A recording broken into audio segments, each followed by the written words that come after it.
Ready to make a real impact every day? Join the Active Day Home Care team and help clients maintain their independence in the comfort of their own homes. Make a difference in someone's life as you provide essential daily assistance and protect their health and happiness. Earn up to $20 an hour and enjoy additional perks like optional daily pay, 401k, paid time off, ongoing educational training, and more. Join a team that values care, compassion, and your professional growth. Visit activeday.com to apply.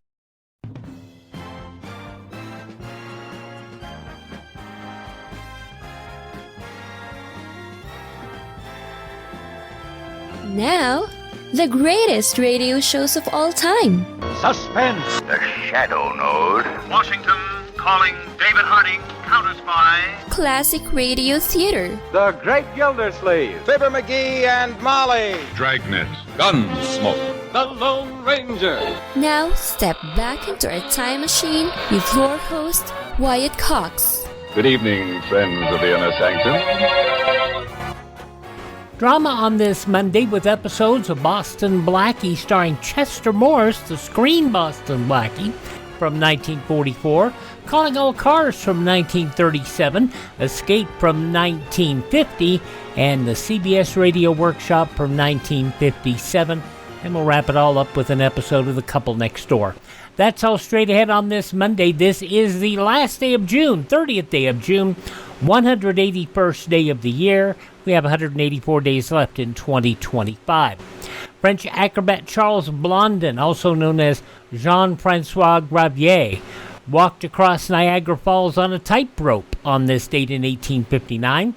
In 1908, a powerful natural explosion from an unknown cause rocked the Sununga Basin in eastern Siberia on this date in 1908, flattening hundreds of square miles of forest and resulted in tremors that could be felt hundreds of miles away. Some people believe that that was a meteorite slamming into the atmosphere. In 1921, President Harding appointed former President William Howard Taft Chief Justice of the U.S. In 1921. In 1934, Adolf Hitler secured his position in the Nazi Party by a blood purge. He riddled the parties of other leaders, such as Ernest Röhm and Kurt von Schlichter. It was on this date in 1936, Margaret Mitchell's Gone with the Wind published. You go. Where shall I go? What shall I do? Frankly, my dear, I don't give a damn.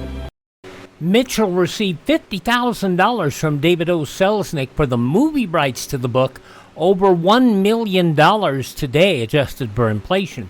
The movie expensive, costing nearly $4 million to make, but yielding nearly 100 times that at the box office. Book was expensive in those depressing times. It was nearly $3 for a book of over 1,000 pages. But by the time of her death in 1949, Mitchell had earned approximately $1 million, equivalent to $12 to $15 million today, adjusted for inflation, from book sales alone. It was her only book, but it was her fortune. Margaret Mitchell's Gone from the Wind, published on this date back in 1936. 75 years ago today, President Truman ordered U.S. ground forces into the Korean conflict. In 1953, the first production Corvette built at the General Motors facility in Flint, Michigan. The men who designed this had fun, and the builders and the testers had fun. And while it's never going to take the place of the family car, I, for one, am going to have a lot of fun owning it. Now, this could never have happened unless the world's largest manufacturer of automobiles had put its tremendous resources back of the job of designing and building a sports car to uphold American leadership in every field of transportation. They built her to handle like an angel, with every ounce of weight right where it belongs for perfect balance, clean and sleek and efficient looking, and light and strong. And they kept the cockpit simple and practical. For the power plant, they started with the finest valve and head engine. Some extra special features of higher compression, triple side draft carburetors, and dual exhaust give her 160 horsepower. Naturally, the automatic transmission quadrants on the floor, That's in keeping with sports car tradition. In addition to the speedometer, there's a tachometer to measure engine revolutions. They call her Corvette, and she belongs to the highway just for the sheer and simple joy of driving, for the open road and the country byway, for Mr. and Mrs. America in a carefree mood. Boy, what a car. A 1954 Corvette commercial voiced by NBC Today show host Dave Garroway. Yep, he pitches on commercials. Many times are the most important thing you can get. Now, let's go to 1971, where on this date, the 26th Amendment, which lowered the voting age to 18, ratified by the states. Some 11 million young men and women who have participated in the life of our nation through their work, their studies, and their sacrifices for its defense are now to be fully included in the electoral process. For more than 20 years, I have advocated the 18-year-old vote. I heartily congratulate our young citizens on having gained this right. President Nixon congratulating the newly franchised voters. North Carolina, the 38th state to ratify the amendment on this date in 1971. Other states would continue. Eventually, all 50 states would ratify the amendment. In 1985, President Reagan announced the release of American hostages from Lebanon. The 39 Americans held hostage for 17 days by terrorists in Lebanon are free, safe, and at this moment on their way to Frankfurt, Germany. They'll be home again soon. The president added that the U.S. would fight back against terrorists for attacks on American citizens and property. With much pomp and circumstance on this date in 1997, Britain handed control of Hong Kong back to China. Prince Charles among those on hand to bid farewell. Hong Kong has coped with the challenges of great economic, social, and political transition. And it is still to this day for the people of Hong Kong who are used to democracy having to deal with the communist government of China to this date. In 1998, the remains of a Vietnam War serviceman buried in the Tomb of the Unknown Soldiers identified as those of Air Force pilot Michael J. Blassie. 19 firefighters died in controlling a wildfire in Yarnell, Arizona on this date in 2013. In 2019, President Trump and North Korea's Kim Jong-un met at the heavily fortified demilitarized zone between North and South Korea and agreed to revive talks on the North's nuclear program. It's just an honor to be with you, and it was an honor that you asked me to step over that line, and I was proud to step over the line. I thought you might do that. I wasn't sure, but I was ready to do it, and I want to thank you. It's been great. President Trump stepping over that line became the first president to visit North Korea. A working-level meeting in Sweden the following October broke down over what the North Koreans described as the Americans' old stance and attitude. And it was on this date in 2002, Ketanji Brown Jackson sworn into the Supreme Court, shattering another glass ceiling as the first black woman on the nation's highest court. I, Ketanji Brown Jackson, do solemnly swear. I, Ketanji Brown Jackson, do solemnly swear that I will support and defend the Constitution of the United States against all. The swearing in of the first black woman to the Supreme Court, the 51-year-old Jackson, became the court's 116th justice, taking the place of a justice she once worked for, Stephen Breyer, whose retirement took effect as she took over. Passing away on this date in history, the inventor of the Twinkie, James Dewar. As America's favorite snack cake, the Twinkie stands alone. Twinkie! Sweet sensation! And even though Hostess went bankrupt, it was bought and came back, and so you still have Twinkies today. Also, the inventor of the Twinkie, James Dewar, passing away on this date, 40 years ago today, 1985. Also, Lee DeForest, inventor, passing away on this date. From the Argang comedies, George Spanky McFarland. Also, actor Gale Gordon, we lost him on this date back in 1995. That's 30 years ago today. Country guitarist Chet Atkins, passing away on this date. And the very, very funny Buddy Hackett, we lost him on this date in history as well.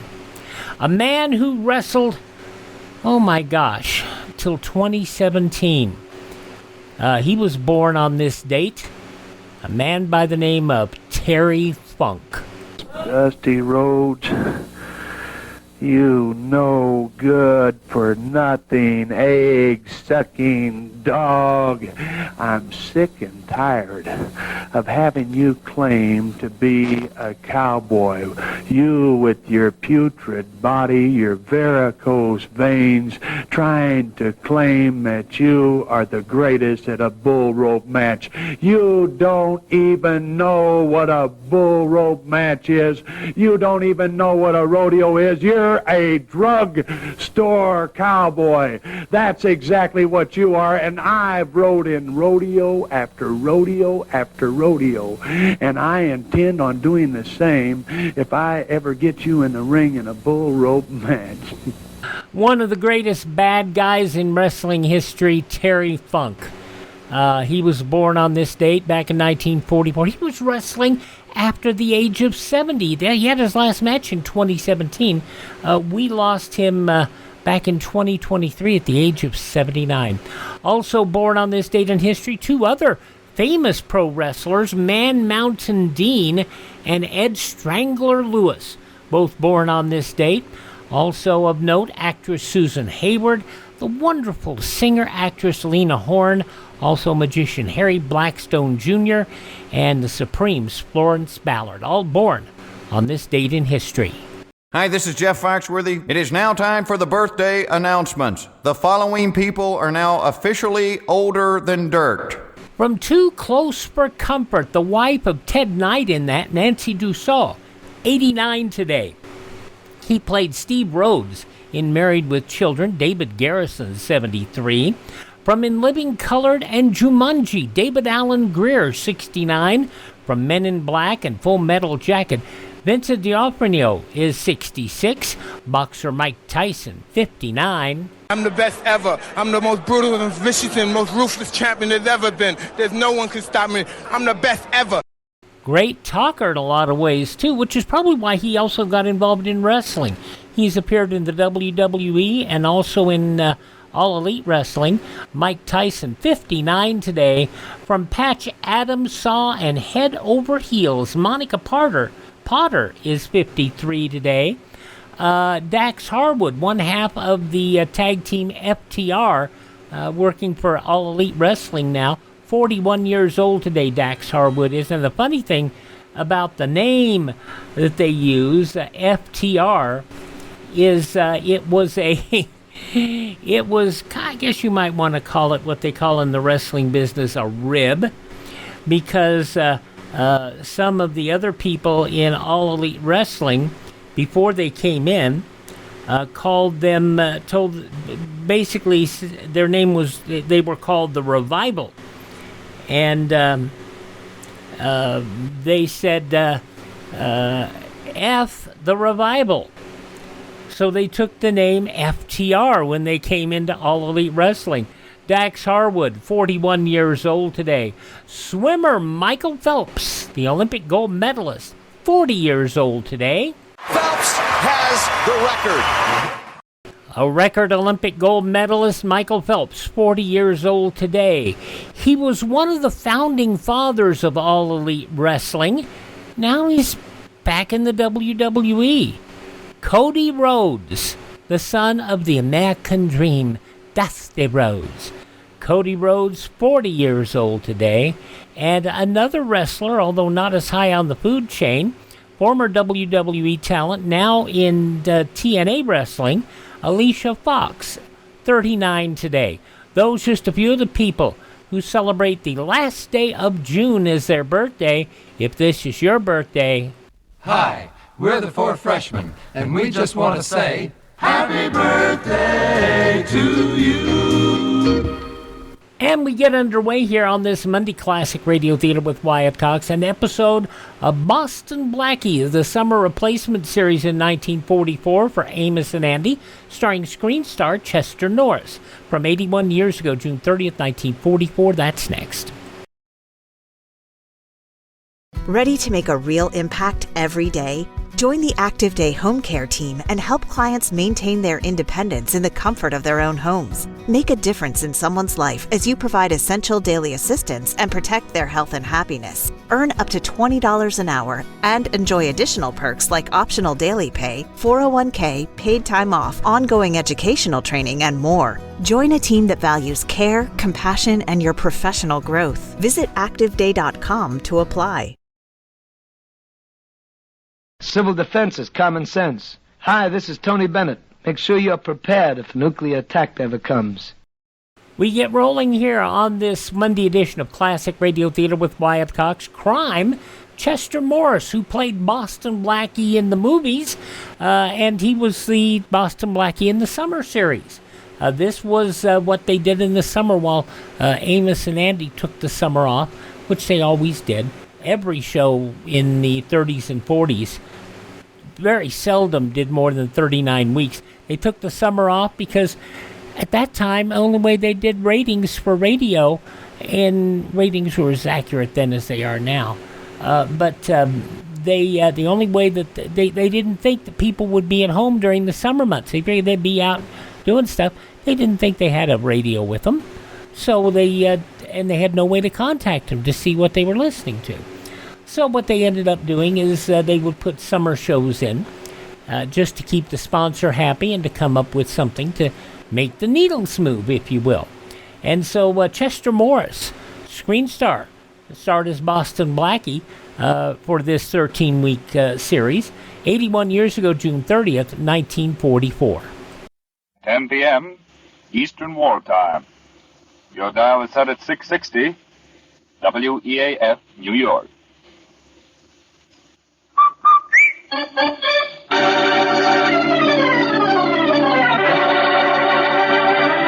Rinso, R-I-N-S-O, Soapy Rich Rinso presents Boston Blackie, starring Chester Morris.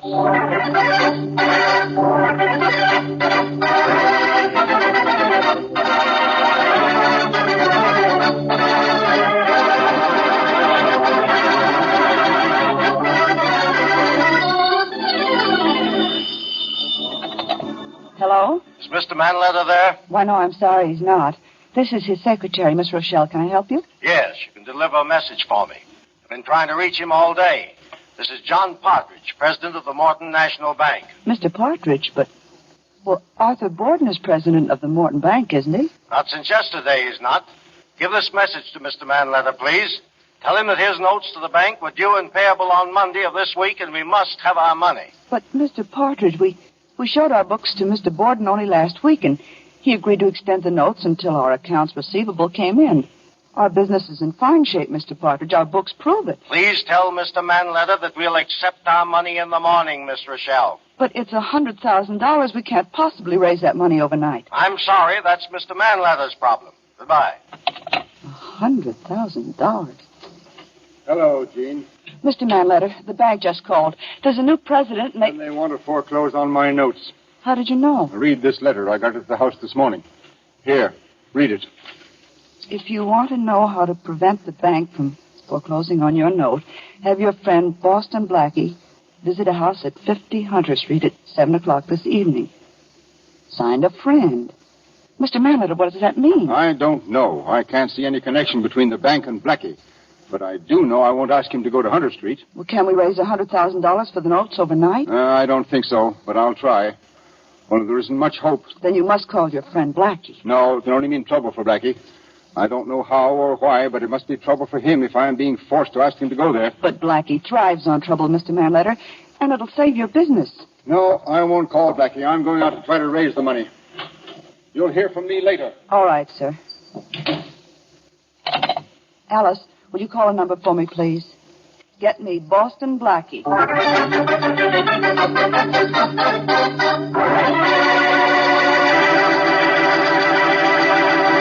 Get me Boston Blackie. 4 words that the weak use to call their champion.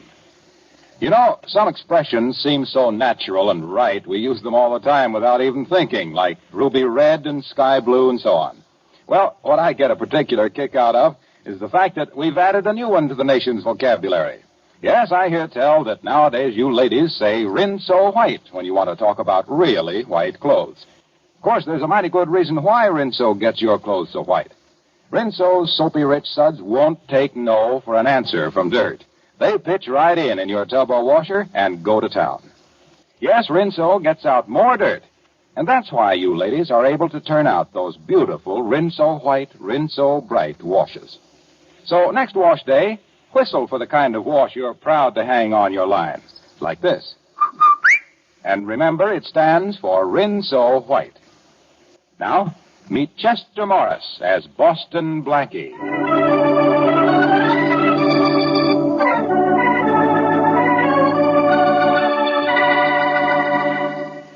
Tell me, Blackie, which one of these girls do you like best? So, come on, take a look at their pictures. Come on, will you? All right, Shorty. I'll judge your personal beauty contest for you. Now, this blonde here... Yeah. Hold it, Shorty. I'll get the phone. Hello? Blackie? Yes. Blackie, this is Jean. I had to call you. Mr. Manleder's in terrible trouble. Hey, come on, will you, Blackie? Come on, get off that phone. I gotta know about this redhead. Lay off, Shorty. What is it, Jean? What's the matter with Arthur? The bank called an hour ago.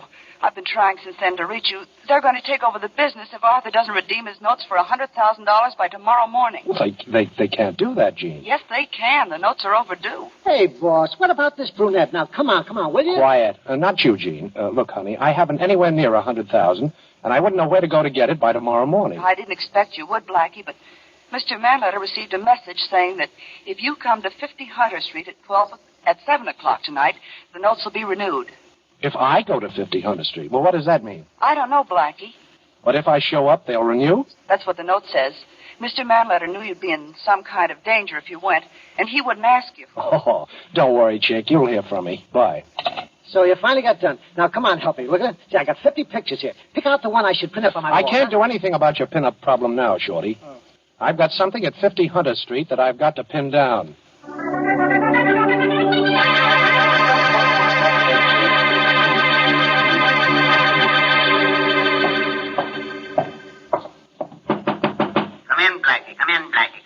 Hey, what is this? Sounds like a record.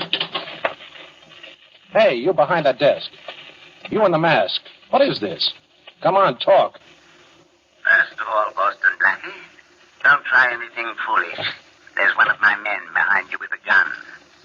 Now that you've turned around to see, let me tell you that you are listening to this recording which I made, because I don't want you to know what my voice sounds like in person. A record, huh? Well, personally, I prefer Harry James. Blackie, I want you to listen carefully to what follows. Have you anything to say? Sure I have. I hope you'll... Oh! Okay, boss. Take the record off. He's out cold. I hope I didn't hit him too hard, boss. There's no sense killing him. The law is going to do that for us very soon.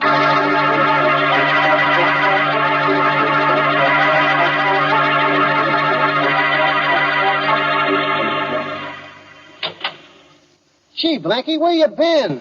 I've been having pups. Well, I hope they look like their mother. Well, I'm back, Shorty, only I'm not the same guy. You should have had your head examined for going down to that Hunter Street joint. Yes, I had it cracked. That's worse. Take a look at this, Shorty. A bullet hole? Yeah. Your coat pocket. Who'd you shoot, Blackie? I didn't shoot anybody, Shorty. Somebody slugged me, and when I woke up, my gun was gone, and this hole was in my pocket. I must have been out for hours. It's almost 11 o'clock. I called Jean, and she told me the bank renewed Manleder's notes the minute I showed up at the Hunter Street place. Somebody sure took an awful crack at you, hey, Blackie? Yeah, it's more than that, Shorty. Only how much more and exactly what, I don't know. Get my robe, will you, please? Yeah, sure, boss. Give me your coat, and I'll hang it over this here chair. Well, here it is. Blackie, what do you make of this business this afternoon? I don't make it. It's got me stumped. Yeah, me too. Well, here's your robe. Thanks. I think I'll lie down and relax for half an hour. Would you mind fixing me some coffee, Shorty? Sure. Have it for you in just a minute, boss. Thanks. Hello, Blackie. Glad to see me? Well, Inspector Faraday, of course I'm glad to see you. Which goes to prove how easy I am to please. Very funny.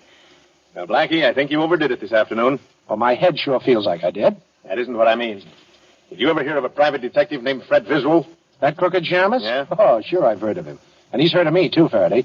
I got the guy's license suspended when he tried to blackmail me, a couple of friends of mine, last year. That's the guy. He didn't like you, Blackie. You know, I'd feel a whole lot worse if you said Rita Hayworth didn't like me. You didn't like him either. I hate rats, Faraday. Come on, what's all this about? Nothing, only Viswell was found shot to death an hour ago. What? I'm taking you in for his murder, Blackie. Now, let's get going. Now, look, Faraday, you've done ridiculous things every day of your life. But right now, you're borrowing from next week. What makes you think I bumped off Viswell? I don't think it, I know it. We've got your gun, and it's got your fingerprints on it. Oh. We found it near Viswell's body. And if I'm not mistaken, isn't that a bullet hole in the pocket of this coat of yours on the chair? You fired from your pocket. Well, maybe I burned the hole with a cigarette. No cigarette ever burned a hole like that. Now, come on, let's get going, Blackie. Get dressed and hurry up. Take off that rope, put a coat on. You're coming with me. Come on, take that robe off. All right.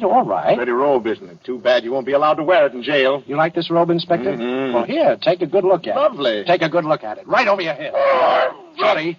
Yeah, I'm right here, boss. I was waiting for a signal from him before I counted. Well, help me tie him up, Shorty. We'll use the cord from the rope. Now, quiet, Inspector, quiet. Don't you know it's impolite to talk with your mouth full? You'll be tied up like a chicken in just a little minute now.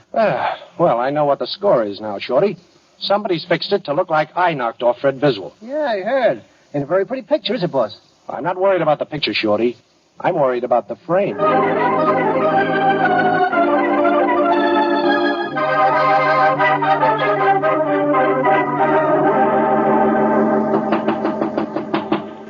Who is it? Who's there? Let me in, Gene. Hurry. It's Blackie. Blackie. Oh, thanks. I'm sorry about coming to your apartment at this hour, Gene, but I couldn't reach you on the telephone. Well, they closed the downstairs switchboard at midnight. Oh. What is it, Blackie? What's wrong? I need information, Gene. I need all you know or can remember. There's some connection between a private detective named Fred Viswell and somebody at the Morton National Bank. Now, who was it that spoke to you on the telephone? The new president. Oh. His name is John Partridge. Well, that's the man I'm going to see. Faraday's on my trail again, Gene, and I've got to clear myself. Oh, you'll never be able to get into the bank to see Partridge, especially if Faraday has a dragnet out for you. As soon as you show up, they'll throw you in jail. Oh, don't worry. I'll figure out a way to get in to see him. But if I don't get anywhere with Partridge, I'm a dead duck. Good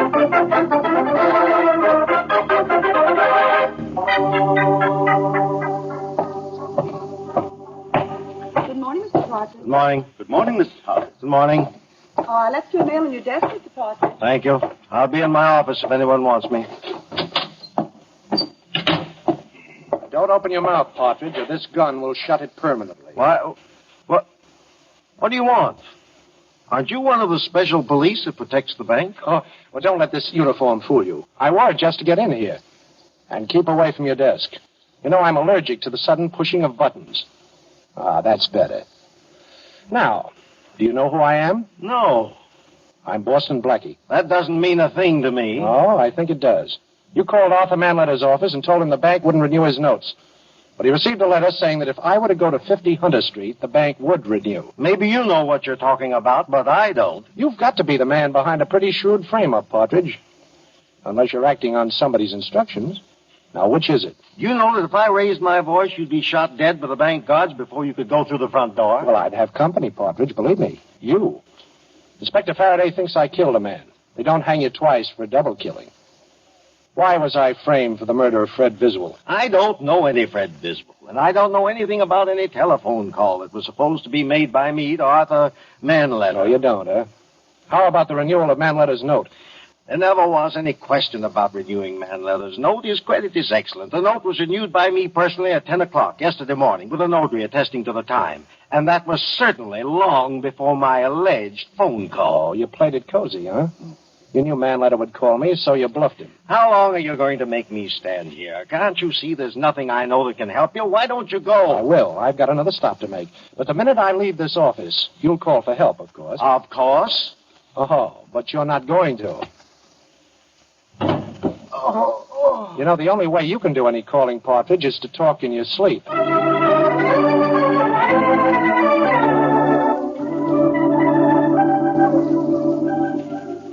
Mr. Borden? Yes? I'm sorry to disturb you at your home. My name is Boston Blackie. How do you do, Mr. Blackie? I came up here to see you, Mr. Borden, about your bank. You mean about what used to be my bank? I'm sorry. Who decided to replace you as president? The board of directors. Oh, and was it done suddenly? Yes, very. Uh-huh. And where did John Partridge come from? I don't know. He had been on our board of directors only a short while. Oh. I'm an old man, Blackie. The loss of my bank was a blow to me. Everything came so suddenly, I hadn't gotten used to not being there anymore. Will you forgive me if I'd rather not talk about it? Oh, I understand, Mr. Borden. I'm going to try to get your bank back for you, but I need some help. Now, here's an address where I can be reached. Oh, you must have some loyal employee at the bank you can depend on, and would you call him and get him to find out something about Partridge? And if you get any information, send me a message. And send that ring you're wearing with it so I know it's from you. I'll send you a message if I get it, but with just a paper clip on it. I haven't been able to get this ring off in years. The paper clip will identify my messenger if I hear anything. Good. Give me a little help. I'll turn a murder over to Inspector Faraday, get rid of the charge against myself, and give you a bank right in your side pocket.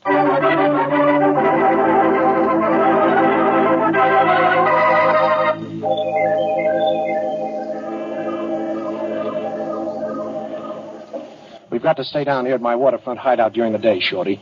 Every cop in town is on our tail, and Faraday's sworn he won't sleep till he brings me in. It's okay with me, Blackie.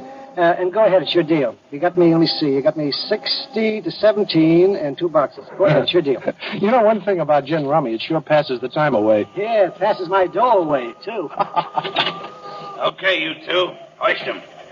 Come on, Patsy. Yeah, I'm coming. Now, look, Blackie. Stand up and don't try nothing foolish. I know all about you and your tricks. Well, I wasn't exactly going to ask you to pick a card. Who are you? A guy who ain't going to be outsmarted by you. Oh? Tie the little guy up, Patsy. Yeah, I'll tie him up good, too. Don't talk. Tie. I'm tying him. He ain't going to go nowhere for a while. Okay. Now, suppose we start moving, Blackie. You ready, Patsy? Yeah, I'm ready, Mug. Well, of course, don't anybody ask me. You're ready, Blackie. But you don't know for what. Now, start moving. Oh, this is a ride, huh? Okay. One way? Oh, I wouldn't say that, Blackie. We're coming back. Patsy and me. But we got orders to get you. Orders to get me, huh? Dealing in the Blackie market? You'll strain an arm reaching for jokes like that, Blackie. I thought that was rather clever. But you might as well know something. Yeah? We ain't taking you on any gang ride. We're turning you over to the cops. Yeah, I'll bet. A couple of hoods like you wouldn't go within 2 miles of headquarters. I guarantee Faraday's got charges hanging over both you guys. Maybe. Only he'll be so glad to see you, he won't be able to think straight. All right, let's get moving, Blackie. And remember, I'm the guy that's got the gun on you. Okay, Mug. But take my word for it, someday you're going to beg me to forget that.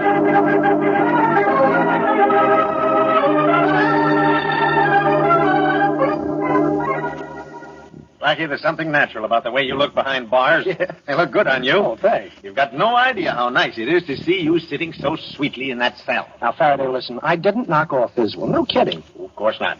And you didn't throw your bathrobe over my head and tie me up either, did you, Blackie? Well, yes, I did do that, Faraday. You know I did. But I did it to help you. Oh, this is going to be good. Now, tell me how. Well, somebody knocked off Fred Biswell. Your job is to catch murderers, Faraday. I had to be free to help you, see? Blackie, you should have been a lawyer. Thanks. Only you're overlooking a slight something. Your gun. Your pretty little gun. With your fingerprints on it. And a slug from it in Viswell's head and a bullet hole in your coat pocket. Nobody else kills Viswell, Blackie. You've got no alibi. You hated the guy and your gun did the job. Looks like kind of a perfect job to me. This is a frame-up, Faraday. Now, you've got to do something you've never done before. Oh, what? Use your head. Look, you're in jail, Blackie, and you tell me to use my head. Don't you think this is a spot where you should use yours?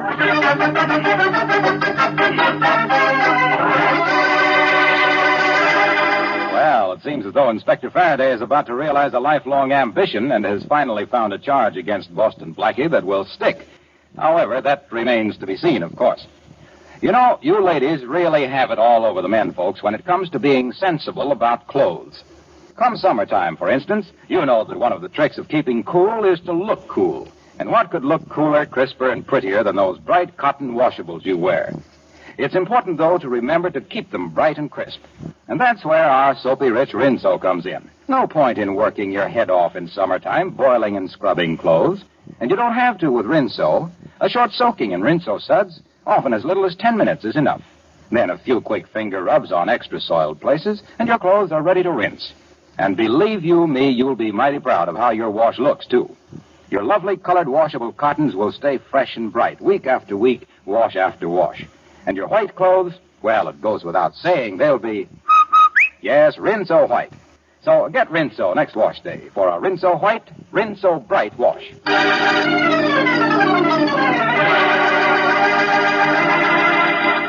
And now back to Boston Blackie, starring Chester Morris. Blackie is in jail. Inspector Faraday knows that it was Blackie's gun that killed Fred Viswell, and Blackie can't clear himself while he's in prison. Into the cell block where Blackie is being kept walks a young lady. The policeman at the end of the corridor said I could come in and talk to all the other policemen in the whole jail, and you're the other policeman, so I thought I'd come over and talk to you. All right, miss. But about what? About the ball, of course. Everybody knows about the ball. What ball? The ball we're giving. But I'm selling tickets only to policemen. Well, now I've heard everything.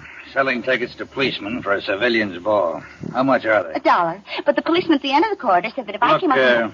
Here's $1 and keep the ticket. And the next policeman is right down past this row of cells. Go bother him, will you, please? Yes. And don't tell me that bag you're carrying is full of tickets. There aren't that many policemen. Oh, you're so silly. Of course not. I always carry a bag. It makes me look as if I'm always about ready to go someplace. Well, you can go right now. I'll unlock the door. You can walk down the corridor till you find another cop at the end of it. His name's Murphy. Isn't every policeman? Oh, I don't know. All right, go. Go on, miss. Right down the corridor. Don't mind them mugs in the cells. Blackie. Gene, what are you doing here? This isn't visiting day. Blackie, listen. I've got to keep walking when the guard looks this way. Oh, don't be silly. Come in. The door's open. The cell door's open? Sure, try it. It is. Blackie, how did you do that? Close the door. You know, I could open the cell door all right, Gene. That was a cinch. But I haven't figured out yet how to get past the guards at both ends of the guard. Stop figuring it, Blackie. Here, look at this bag I brought. It's an outfit that matches the one I'm wearing, only it's a couple of sizes larger. Put it on, quick. What, and leave you in the cell? Oh, nothing doing, honey. Oh, I'll go out the door I came in, Blackie, and you go out the other one. Only hurry. The guard might get curious. Okay. Well, it won't take me a second. I'll first roll my trousers up, and then on with the dress. Oh, you brought a wig, too, huh? You think of everything. Can I get into these shoes? Sure you can, and hurry, Blackie. Yeah. Don't forget your hat. Say, it's a cute one. All right, zip me up, will you? I'm all set. There. Now just walk out, Blackie, and tell the cop at the end of the corridor. His name's Murphy. Tell him you ran out of tickets. Can you talk like a girl? Oh, me? Of course I can. Oh, you better not talk. Bye, Blackie, and luck. Meet me back in my apartment. Oh, thanks, Gene. You're wonderful. See you later, Blackie. You look awful cute in that outfit. Watch out for the wolves. Oh, not me. For once I want to be on the receiving end of a...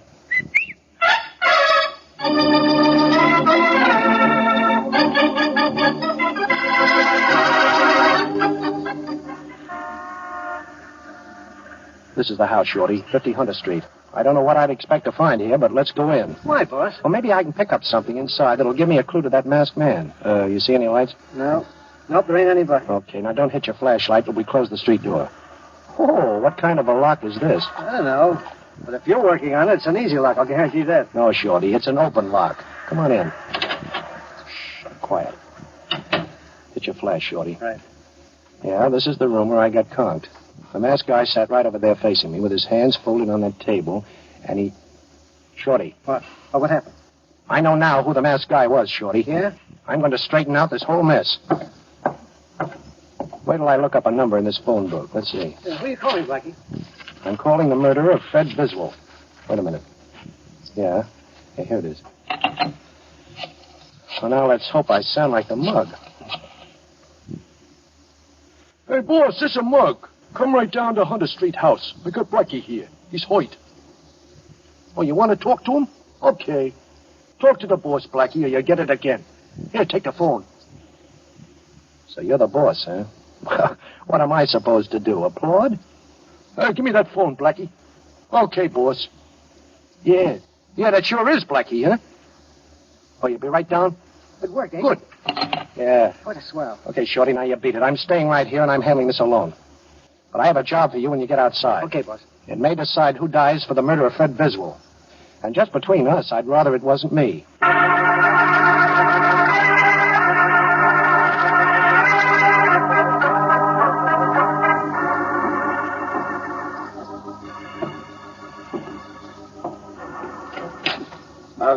Mug, are you in here? Mug, turn on the light. It's dark. I can't see you. Turn on the light. Here's a light, Mr. Borden. Right in your face. Boston Blackie. That's right, Boston Blackie. You had a very nice frame-up all fixed for me, but I think you're going down to explain it all to Inspector Faraday now. Do you? Well, I don't. So the phone call to me was a gag, eh? I might have known it was one of your tricks, Blackie, but I didn't. No harm done, though. I'll just leave. Oh, just like that, eh? Mm-hmm. And don't think you can threaten me, Blackie. As long as I'm alive, I'm a potential alibi for you. Only you and I know you didn't kill Fred Biswell, and that I did. And you've got to let me live in the hope that someday I'll confess. Yes, I guess maybe I do. Oh, you're a pretty smart man, Borden. You'd have to be to have me in this kind of a jam. What did Biswell ever do to you? He thought he could outsmart me, the fool. Some private investors had him checking the books at the bank. Found that I'd taken quite a bit of money that didn't belong to me. And he thought he'd try a bit of blackmail. He didn't get very far. Pretty thorough, aren't you? I think so. How did you know I was the masked man, Blackie? Well, 2 ways, Borden. Yes? One was the fact that I gave you the address of my waterfront hideout, and later your hoods paid me a visit down there. You were the only one that had that address. The other was that ring you're wearing. The one you told me you couldn't take off. When I came in tonight, I remembered the masked man was wearing that ring. Putting John Partridge in your place as president of the bank sounds like a wonderfully smart idea. It was. I was tired of working, and I can throw Partridge in jail any time I like for a little embezzlement job we did. So he must do as I say. And now, Boston Blackie, let's go visit Inspector Faraday. Well, no, Mr. Borden, I don't think I care to see the inspector tonight. No? Perhaps this gun will make you change your mind. I happen to know that Faraday has your gun. You're still under suspicion of murder, you know.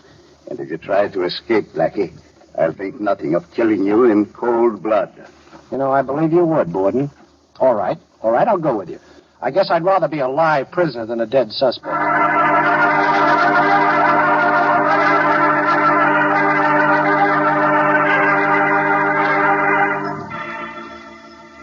Here's Inspector Faraday's office, Blackie.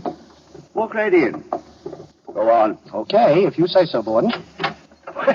Hello, Inspector. Say, look, don't you ever sleep? Oh, Blackie, I've been expecting you. You're a little late. Would you mind telling this gentleman in back of me to get rid of his gun, please, Inspector? He doesn't realize that it's impolite to point. His name is Arthur Borden. Okay, Mr. Borden, I'll take that gun. Certainly. Here you are. Well, looks like I've got a first-rate murder suspect right here in this room. It certainly does, Inspector. Going to lock him up? In just a minute. In fact, I might as well do it very legal and proper. Arthur Borden, you're under arrest for the murder of Fred Viswell. What? Me? Why, Save it. I wish it was Blackie. Only it isn't. We've got your confession in your own voice right on a dictograph record. A dictograph planted in my Hunter Street house? Right. That's impossible. Nobody could have put a dictograph in there. You tell him, Blackie. You figured this thing out. Well, before you came into the Hunter Street house tonight, Mr. Borden, I dialed the inspector's private number on the telephone and left the receiver off the hook, you see. I had Shorty call him before and tell him to expect his private telephone to ring. All the while you were telling me how perfectly you would frame me, the inspector was listening on this end. Yeah, not only listening, but having the whole thing taken down on a record. Say, Inspector, I did you a favor, didn't I, by turning up Viswell's murderer? You did yourself a bigger favor, but what's on your mind? Well, I'll tell you, Inspector. Shorty told me you have Jean Rochelle booked here. You said it, Blackie. She helped you escape from jail. Well, maybe she did, but if she did, I brought you in a murderer, so you certainly owe her a favor, too, right? No, maybe. What do you expect me to do, let her go? Sure. You've held her long enough. Now it's my turn.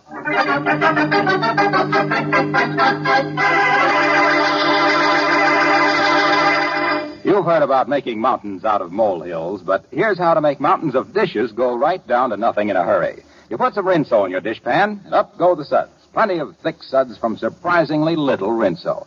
And down goes that stack of dishes in practically no time.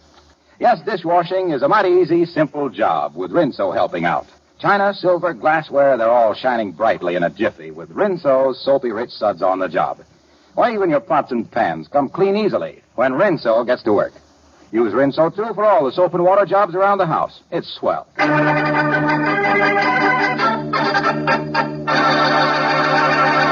Now a glimpse at next week's adventure of Boston Blackie. All right, Monahan, give me a little more juice in that light. No, don't do that. I can't stand it. That's better. Now listen, Shorty, you say you don't remember what happened. I don't. I keep telling you I don't. All right, maybe you don't remember. You were slugged. Now, we don't want to know anything except one thing. Now, think hard, Shorty. Who was the last person you saw or talked to before you were slugged? Now, that's all we want to know. I'm thinking, Inspector, honest. I'm busy trying to think. I don't know. I just don't know. Hey, wait a minute. Oh, yeah, I remember now. The last person I talked to before I got conked was Boston Blackie.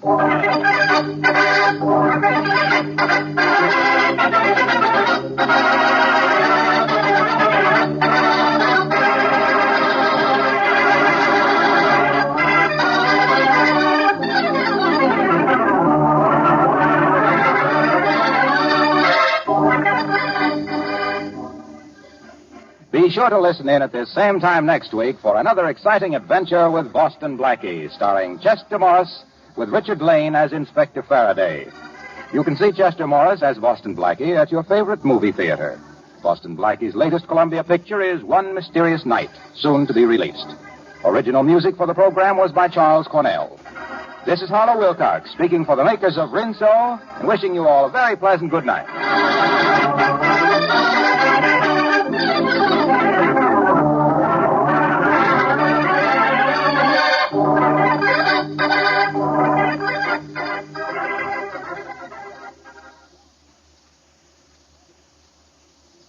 Warm weather's ahead, and that means greater danger from perspiration. Protect yourself. Use Lifebuoy in your daily bath.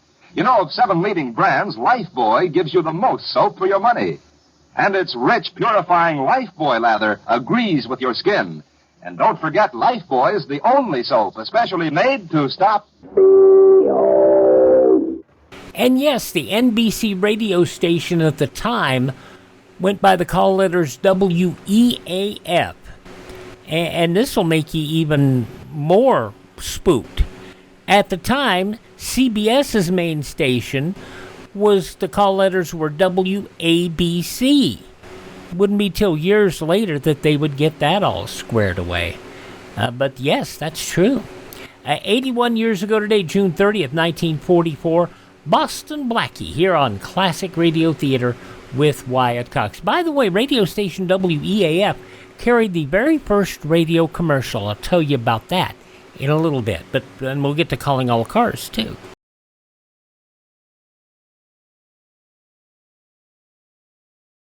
Civil defense is common sense.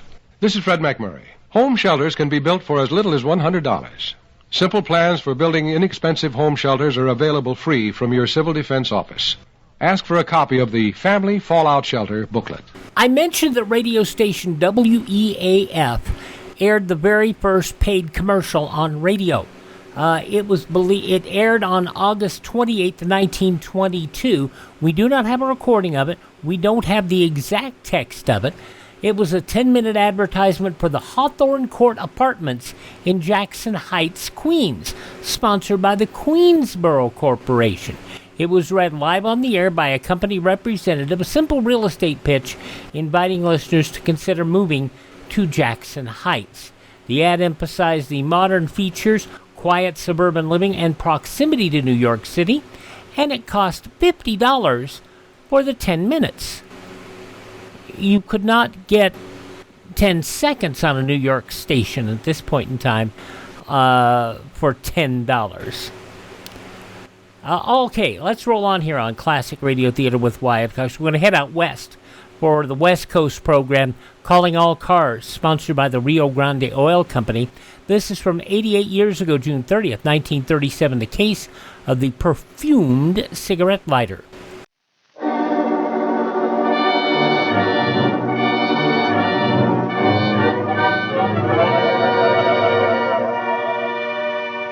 Calling All Cars, a copyrighted program created by Rio Grande.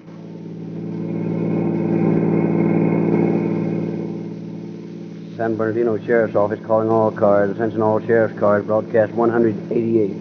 Investigates the report of a dead body found on a detour off Valley Boulevard. Maybe a murder. That's all.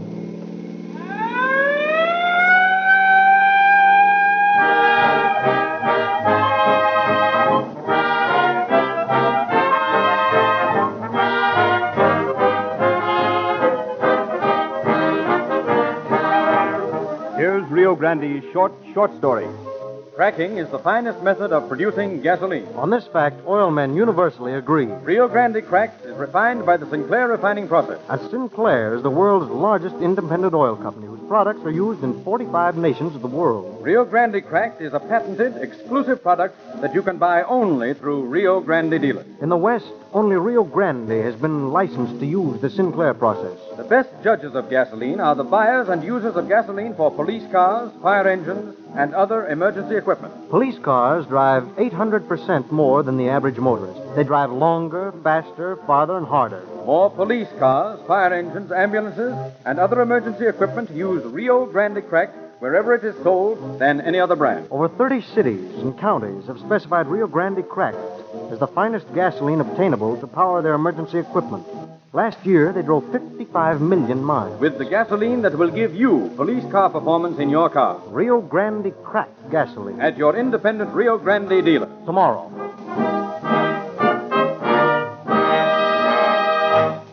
It is our pleasure to present a man who acted as consultant in this case. Clark Sellers is an examiner of questioned documents with more than 20 years' experience in identifying handwriting, typewriting, paper and inks, forgeries, and anonymous letter cases. He was called into such famous cases to examine the handwriting as that of William Edward Hickman, Winnie Ruth Judd, and he was the only expert in the West called by the Attorney General of New Jersey to examine the ransom letters in the Lindbergh kidnapping case, to determine whether or not Bruno Richard Hoffman wrote them. We present Mr. Sellers. The art of identification is becoming more and more a real science. Today, many of our larger police departments have men scientifically trained who specialize on the interpretation of physical evidence. In counties of smaller population, it is only natural that the officials should call in to help them specialists who have been trained in the field of identification work. It has been my good fortune to meet some of the outstanding specialists in other fields of identification work. And in the particular case you are about to hear, I had the opportunity of recommending some of these specialists to District Attorney Muscle and to Sheriff Shea. Frequently, physical clues left at the scene of the crime show more eloquently and more accurately what occurred than can any eyewitness or ear witness. The microscope, the crucible, the camera, the spectrograph, all scientific instruments of precision were made use of in this very interesting case you are about to hear. But your program is ready. I'll be with you again at the end of the program.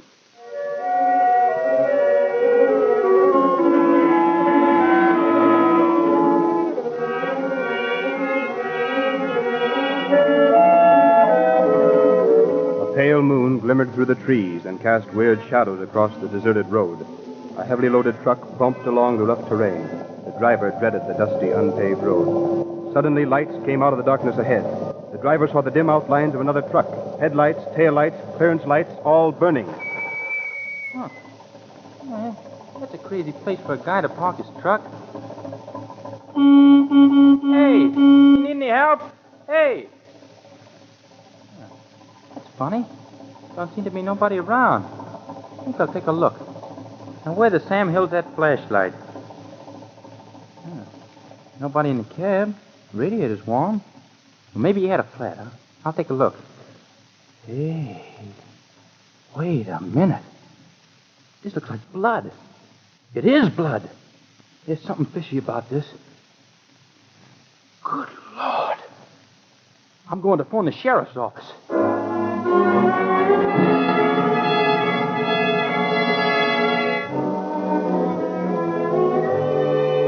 Jailer Bright, who had received the driver's call, flashed the word to County Coroner R.E. Williams in Colton, then detailed a veteran officer, Deputy Sheriff Harry Heap, to the investigation. The coroner picked up the truck driver from the station where he telephoned, and the two met Officer Heap at the scene of the tragedy. That fellow couldn't have fallen out of the truck. He's on the wrong side. Besides, both doors are closed. That's right. Anyway, the truck isn't in gear. That disposes of the accident theory. How long do you figure he's been dead? I'd say about 6 or 8 hours. Let's see if he's got a watch. Here it is. Stopped at 8:21. Why? Well, it establishes the time of his death. Let's see if we can find anything else that might identify him. Well, here's a billfold. Identification card says Harry Walsh, 2076 Paramount Drive, Southgate. Over close to Los Angeles. Here's $5. Evidently no robbery motive. It's too dark to try to find much evidence till day breaks. Yep. One thing's obvious. If he was killed by being run over with the truck, we won't have to spend any time looking for weapons. I wonder about that. I'll say one thing for this place. It's isolated enough. Whoever did this is probably miles away by now. No witnesses. You never can tell about these things. It's true. Let's take a look at the truck registration slip. Okay. Yeah, here it is. Smith Tank Line Corporation, 2605 East 26th Street, Los Angeles. Well, we'll check on that in the morning.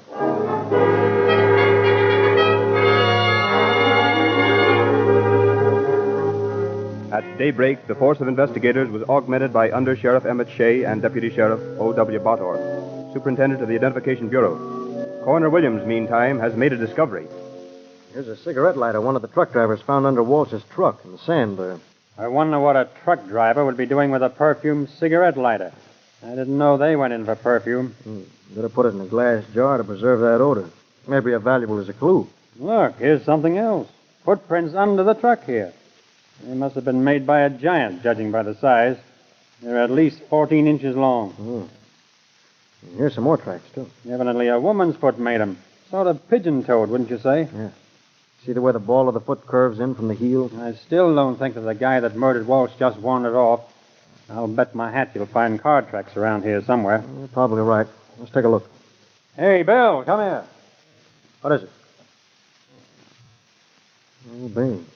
There's their car tracks, all right. Yep. 2 smooth tires and 2 practically new ones. What make? All of them different, as near as I can make them out. Sorry. One's a new diamond tread, I see. That's swell. All you got to do is find a car with 4 different tires. 1 diamond, 2 smooth ones, and another new one. Simple. Yeah, simple. Like finding the well-known needle. Emmett. Oh, you and William. Come here a minute. What's on your mind, Bottorff? I found a rock with bloodstains on it. Uh-oh. Let's see it. Let's see if we can find any blood around here. Yeah, there it is. I'll say it is. Must have gone down 6 or 8 inches. At least. Evidently, our murderer didn't want us to find this. Yeah, that brings us down to what? 1 red cigarette lighter, never been used, and smells of perfume. And 1 rock matted with blood and hair. 4 tire marks, all different. Lots of 14-inch footprints and several small ones. I have a sneaking hunch that you'll find those small shoes spattered with blood. How come? Footprints are close to the body. And that's right. They are. Let's remember that. Yeah, wonder who this bird is. Looks like he knows where he's going. Something you're looking for, mister? Yes. My name is Smith. Fred Smith, the Smith Tank Lines. This is one of my trucks. I hear Walsh has been run over. Yeah, we already sent the body to the morgue. Oh, it's too bad. Fine fellow, Walsh. Fine fellow. Ideal driver. How long's he been working for you? Almost 5 years now. Started back in 1929. How were his habits? Dependable? One of the most dependable drivers we had. Honest as the day is long. How'd he get along with the other drivers? Oh, he never had a minute's trouble with anybody. His size probably had something to do with that. Yes. Walsh was a powerful man. Take quite a big man to kill him, wouldn't it? Kill him? I thought it was an accident. That's what we thought at first. But we just found this rock with matted hair on it. That's the same color hair, isn't it? Looks that way to us. Now, Mr. Smith, do you know anybody who'd want Walsh out of the way? No, not a soul. Why, his wife... Married? Oh, yes. He lived out in Southgate. Got married the year he started working for us. He married a San Bernardino girl, I believe. Can you tell us anything else about Walsh? Yes. He was one of the biggest-hearted men I ever knew. He'd been taking care of one of the drivers who'd been out of work for about 4 months. Took him right into his home, gave him clothes, fed him, and everything. I believe the driver's name was Sanders. Was he ever in trouble? Have any enemies, men or women? Oh, no, not that I know of. But he did have a lot of friends. He was pretty well liked wherever he went. Thanks, Mr. Smith. I thought we ought to check up on some of these points. And on this Sanders.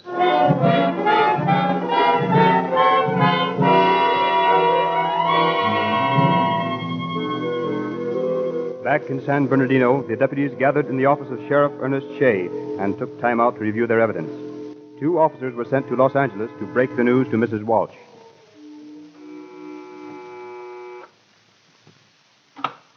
Yes?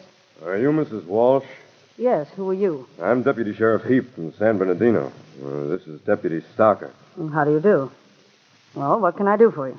Well, we found your husband this morning under his truck. He's dead. So Harry's dead.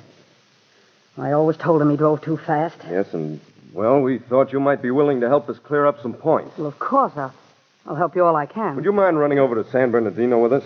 We'd like to get an official statement. Well, not at all. Wait till I put on a hat and powder my nose. What do you think, Jim? I don't know. She seems awfully calm to me. Well, maybe she doesn't realize what's happened. On the other hand, maybe the shock's so great the news hasn't registered yet. What do you make of that water on the driveway? Oh, I don't know. Hadn't thought about it. Well, I'm all ready. Looks like you got a leaky faucet here. What?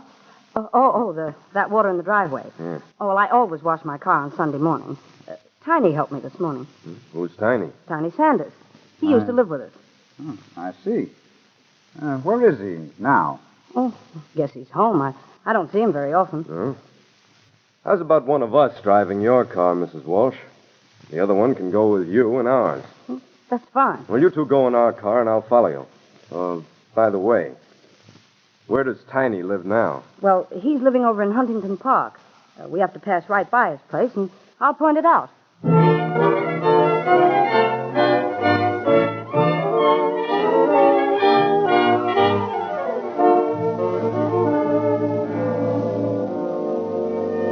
The officers stopped at the place Mrs. Walsh pointed out. Sanders was informed of Walsh's death, and the quartet returned to San Bernardino to be questioned by District Attorney Muscle. Now, Mrs. Walsh, somebody murdered your husband. We're trying to find out who did it. Your cooperation will be invaluable to us. Well, I'll help all I can. Do you know of anyone who might have had reason to kill your husband? No. No, I haven't any idea who might do a thing like that. Well, it's too horrible for words. And did your husband and this man, Tiny Sanders, ever have any trouble? Oh, no, sir. No, they were the best of friends. There never was a crossword between them. Where were you last night? What? I said, where were you last night? Why, I drove Mr. Sanders to Los Angeles, and then I went window shopping. What else did you do? Nothing much. Spent most of the time on Broadway looking around. And I came home, I guess it must have been around 10 o'clock, and went to bed. When did you last see your husband? Well, I was at the yard when he left the scene. He waved goodbye, and I didn't see him again. Oh, I wish it had been me instead of him. Oh, please let me alone tonight. I can't stand anymore. I can't stand it. Take her into the next room, Harry. Okay. Come along, Mrs. Walsh. Jim, bring Sanders in here. All right. Sit down, Sanders. Hey. Sanders, I think you can help us, if you will. What's your full name? Huh? Oh. Donald Joseph Sanders. Where do you work? I don't. Been out of work for 4 months. Been living with the Walshes. Were you with Mrs. Walsh last night? Yeah, we had dinner together. Then went for a drive. Where to? No, just around. No place in particular. Except one street and down another. Name one place in particular. Listen, Copper, I ain't talking, see? I ain't telling you nothing. I got my reasons. I'll talk when the right time comes, but I ain't making no statement now. Bring in Mrs. Walsh, Jim. All right. Is this your handkerchief, Sanders? Sure, that's mine. What are these bloodstains? Nosebleed. Here's Mrs. Walsh, Stanley. Okay. Sit down, Mrs. Walsh. Thank you. May I see your shoes? What? Your shoes. I'd like to look at them. Oh, why, sure, yes. Oh, thank you. What are these stains on the back of your shoes? Bloodstains? Bloodstains? Yes. Where did they come from? I killed a chicken last night. I see. If you don't mind, I'll keep them. The matron will give you some prison shoes. Prison shoes? Yes. We're asking you and Mr. Sanders here to be our guests for a few days.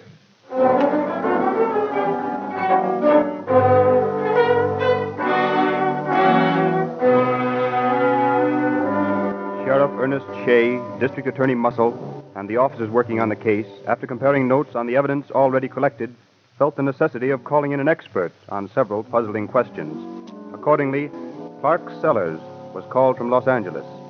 Immediately, District Attorney Muscle placed the facts before him. Here's a sample of sand from the scene of the crime. Here's sand taken from Mrs. Walsh's shoes. Here are the shoes themselves. Here's a bloody handkerchief taken from the pocket of Sanders.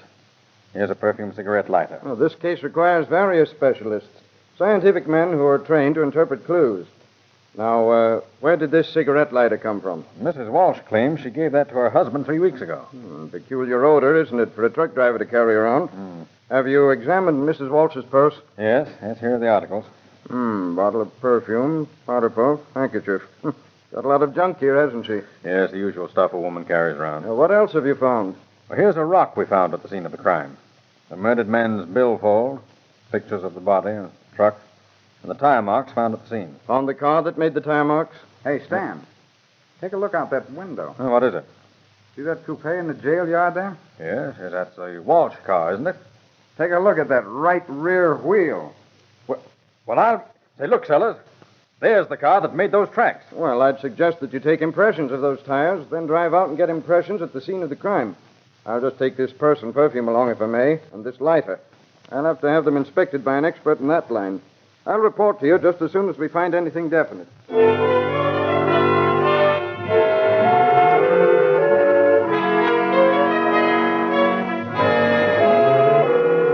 Los Angeles, Sellers summoned Dr. A.T. Frascati, noted cosmetologist, and Ray Pinker, forensic chemist of the Los Angeles Police Department. Ray, here's a pair of shoes worn by a suspect in this San Bernardino case I phoned you about. Lots of stains on them. Yes. The district attorney wanted to be sure what those stains are. Now, here's some pieces of clothing from the victim and a handkerchief from another suspect. See what you can discover from them. Okay. How about that sand? Well, this sample came from the scene of the crime. This came from the woman's shoes. And this sample is from the cuff of the man's trousers. And this is from the yard of the woman's home. Now, I've got to work on them right away. This is perfume, Mr. Sellers. It is the same on the cigarette lighter and in the purse. You're sure about that? Positive. Perfumes, like in music, have notes. Musical vibrations. They are the same in both the cases. Mr. Muscle and Sheriff Shea want to be sure it's the same perfume as that in the bottle found in the purse. It is absolutely the same. I understand the woman claims to have given the lighter to her husband 3 weeks ago. Is that possible? It is not possible. The lighter would have a stronger smell of grease had it been carried by a man employed as this one was. Oh, Clark, come here a minute. What have you found? Look through this microscope. Looks the same in both specimens, doesn't it? Yes. Now, that's from the woman's shoe. And this one on the right is from the road where the body was found. Well, let's examine them spectrographically. Wait a minute. The crucible isn't hot enough yet. How about the sand from a yard? How does it compare? I'm just putting that under the lens. Let's take a look at it. Looks very similar. Let me see. A little smaller and smoother, though. Well, let's burn some of the sand and get spectrographic readings. That's the first time I ever saw anything like that. How's it progressing? Well, they're identical in chemical composition. That's unusual. See for yourself. The sand from the road, the sand from the shoes, and that from the yard is exactly alike. Well, maybe they are chemically, but they're different microscopically. Yes. The only thing we can say definitely is that the sand from the man's pants cuff is the same as that on the road. Well, that's right. Except for the microscopic difference, the 3 samples in the woman's case are identical. That's the way it stands. Let's see about these bloodstains now. I'll see how Dr. Frascati's coming along with his perfume. Well, Doctor, anything more definite? A perfume is an evening in Paris. Bourgeois makes it. The powder puff is as strong with it as is the handkerchief and the lining of the purse. The other articles are also contaminated. The perfume on the lighter is without a doubt the same as that in the purse. How long would you say the lighter had been out of the purse? Not more than 2 or 3 days at the most. If it had not been placed in the glass jar, it would have lost its fragrance in a very few hours. Then it's safe to say that both the lighter and the purse were together when the lighter was lost. Undoubtedly. Well, the bloodstains match anyway. All of them? All of them. Stains on the rock, the shoes, the handkerchief, and on the clothes.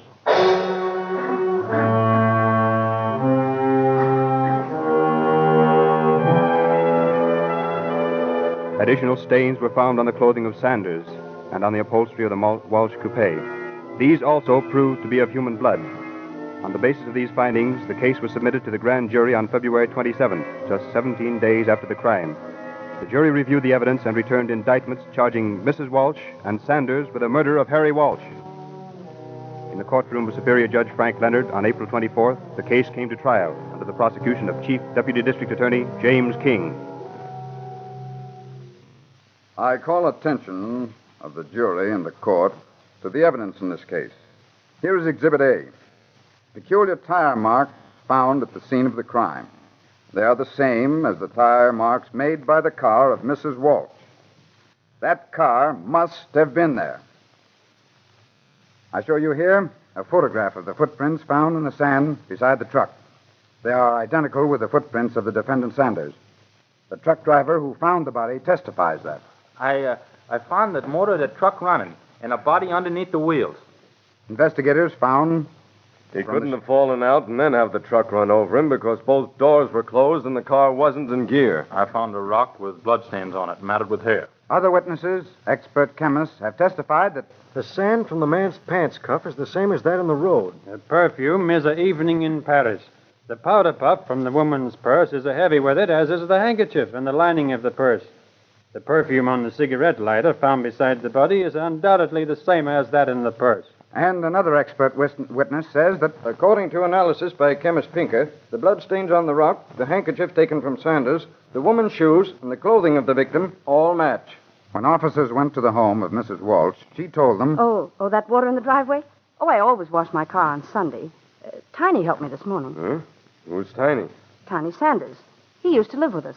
When the district attorney attempted to question Sanders, he said, Listen, Copper, I ain't telling you nothing. I got my reasons. I'll talk when the right time comes, but I ain't making no statements now. I think the time has come for Sanders to talk. Call Donald Joseph Sanders. Donald Joseph Sanders. Raise your right hand. You solemnly swear the testimony about to give in this case should be the truth, the whole truth, nothing but the truth, so help you God? I do. Take a stand. Sanders, I want you to tell this court exactly what occurred on the night of February 11th. Well, me and Marie, that's Mrs. Walsh, we drove out to Manning Avenue to overtake Harry. Wanted to hitch a ride to Phoenix to get a job. When we caught up with him, I flashed my lights and he stopped. Got out of the car and went over to his truck. He got out and came toward me and started yelling. How many times am I going to have to tell you to keep away from my wife? Harry, Marie just drove me out here to overtake you. There ain't nothing wrong in that, is there? That's what I'm going to find out. Now, listen, Harry, I don't want no trouble with you. We came out here to see if you'd let me ride to Phoenix with you so I could take that job. You ain't looking for no job. All you want to do is to lay around and loaf off for somebody else. I'm getting fed up with it. Now, you keep away from my wife and stay out of my sight. Well, if that's the way you feel about it, I'll get going. Well, that's how I feel about it. Okay, I'm sorry I bothered you. Look out, Tiny! He's going to hit you with that knife! Are you dead? I'll show you. Oh, Tiny, what have you done? You killed him. That's the way it happened. He was going to hit me with a wrench. I picked up that rock there and I let him have it. Order! Order in the court. Call Mrs. Marie Walsh. Mrs. Marie Walsh. Raise your right hand. Solemnly swear the testimony about to give in this case should be the truth, the whole truth, and nothing but the truth, so help you God? I do. Take a stand. Your name is Marie Walsh? Yes. And you were the wife of Harry Walsh? Yes. Did you, on the night of February 11th, 1934, drive in a coupe, a small automobile, from Southgate, California, to the vicinity of Manning Avenue, about 3 miles east of the city of Colton? I think so. Don't you know? Yes, I did. And did you on that night see one, Donald Thomas Sanders, kill your husband? I object, Your Honor, on the grounds that he's trying to lead the witness. Objection sustained. Prosecutor will please rephrase that question.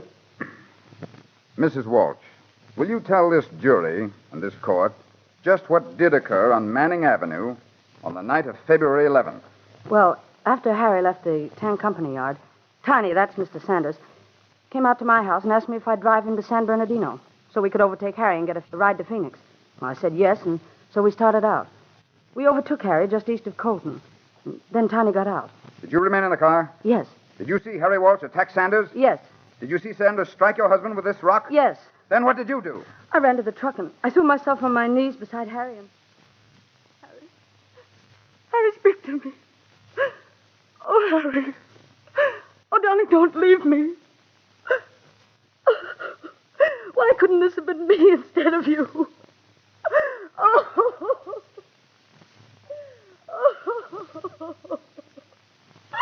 Is that all you did?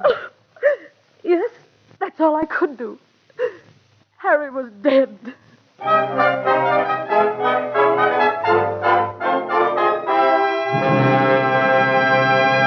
In just a moment, Mr. Sellers will give you an added highlight on this case.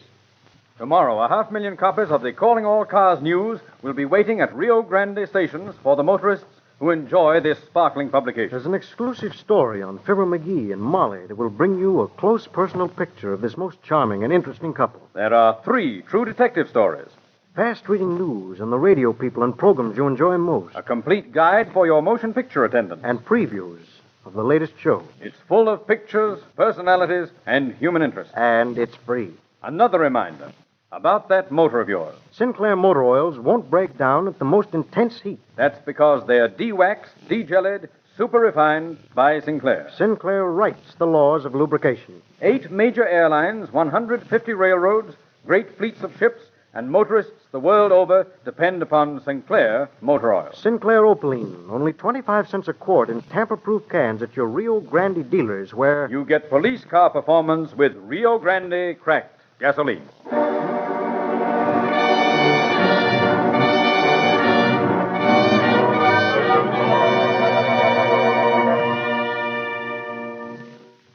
We now present again Mr. Sellers. The jury, obviously affected by Mrs. Walsh's story, deliberated 17 hours, then filed back into the courtroom with this decision. We, the jury, find the defendant, Marie Walsh, not guilty of the charge contained in the information we further find Donald Joseph Sanders guilty of manslaughter. Sanders was sentenced on May 14, 1934, to serve a term of 1 to 10 years in San Quentin. Thank you, Mr. Sellers.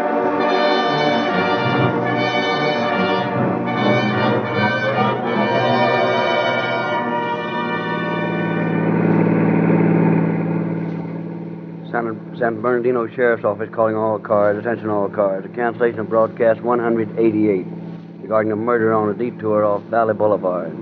Suspect in this case is now in custody. That's all.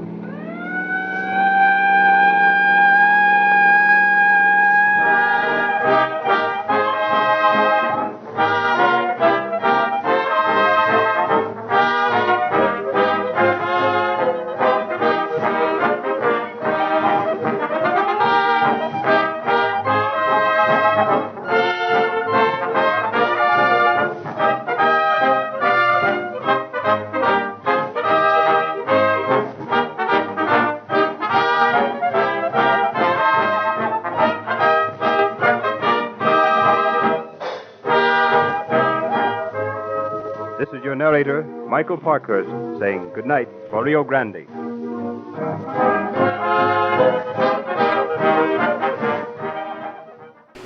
Years ago, June 30th, 1937, Calling All Cars, here on Classic Radio Theater with Wyatt Cox. Alrighty, here's what we have coming up on Tuesday's podcast.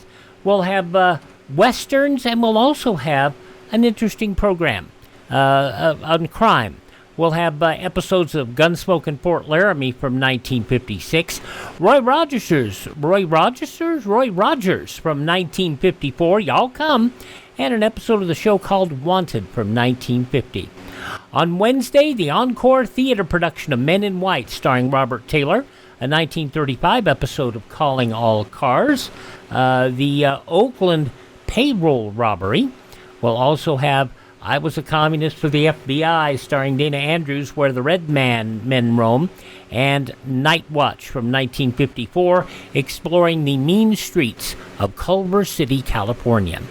On Thursday, Larry Thor takes us to New York City for an episode of Broadway Is My Beat, the show at that time produced by Elliot Lewis. Also, The Green Llama, and Box 13 starring Alan Ladd, and The Challenge of the Yukon. Friday's show will also be crime, with The Adventures of Sam Spade, The Lives of Harry Lime, Murder by Experts, and a 1957 episode of X-1, The Skulking Permit, which also has to do with crime in a community where there is no crime. Yeah.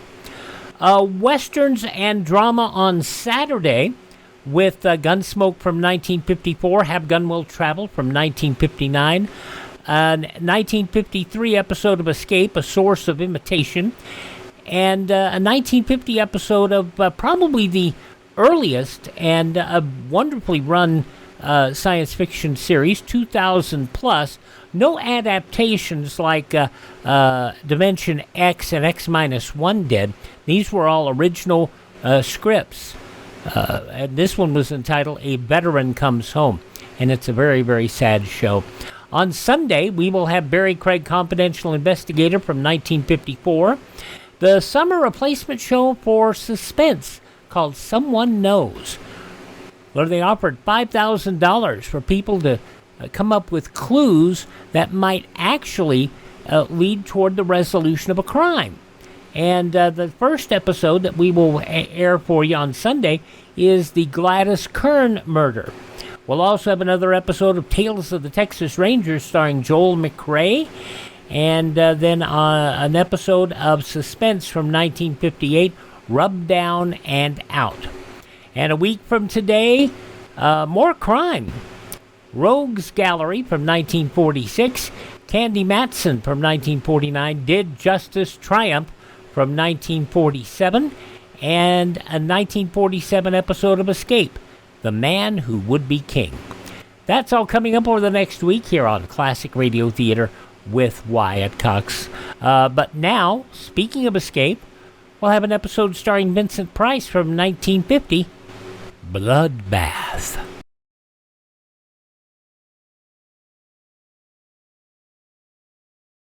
Civil defense is common sense. This is Howard Duff with this reminder. 640 and 1240. These are the Conelrad frequencies during a national emergency. 640 and 1240 on your regular radio will be your only official means of receiving vital information. Remember, 640 and 1240. And you'll hear Howard Duff coming up on our Friday podcast with the Adventures of Sam Spade, Detective. That'll be coming up on Friday. But on this Monday, we're going to have now an episode of Escape. 75 years ago, June 30th, 1950, Vincent Price stars in Bloodbath. Tired of the everyday routine? Ever dream of a life of romantic adventure? Want to get away from it all? We offer you Escape.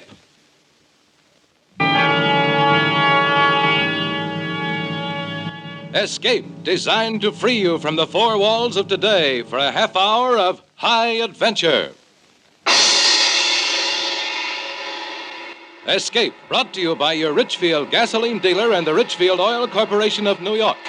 Marketers of Richfield gasolines with Xylene, Rich Lube, all-weather motor oil, and other famous petroleum products.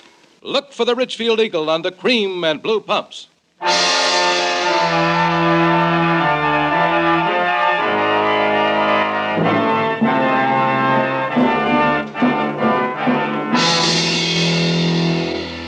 Tonight, we escape to the jungles of South America and a seething tale of terror and violence, as told by James Poe in Bloodbath, starring Mr. Vincent Price.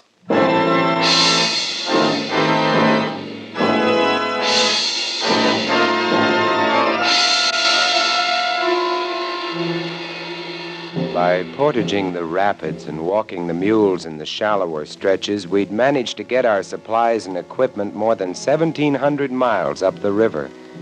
After this, further navigable passage being impossible, we'd traveled by foot, hacking our way through the thick, steaming jungle, coaxing and goading the heavily laden beasts. We'd left the jungle and begun the climb. 11 days later, high in the Andes, we found our objective, and we set to work, hard work. And then, on a hazy afternoon in late May, we found it. I shall never forget the scene.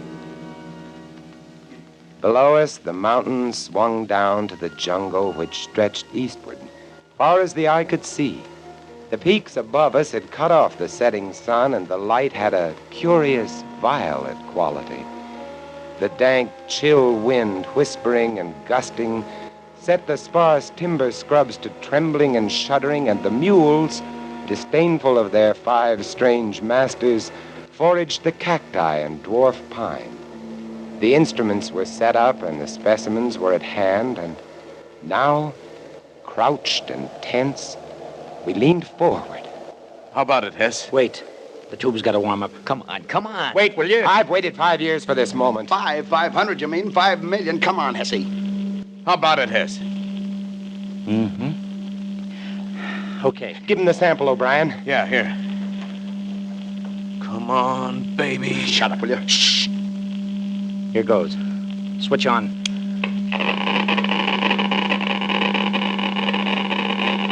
Holy cow. Good. Good. It's fantastic. Fantastic. Yeah? Come on, Hessie. What's the word? Yeah, Hessie, give him. Gentlemen. Unless this machine is busted, unless this Geiger counter has forgotten its multiplication table, we have discovered the richest lode of uranium ore known to man.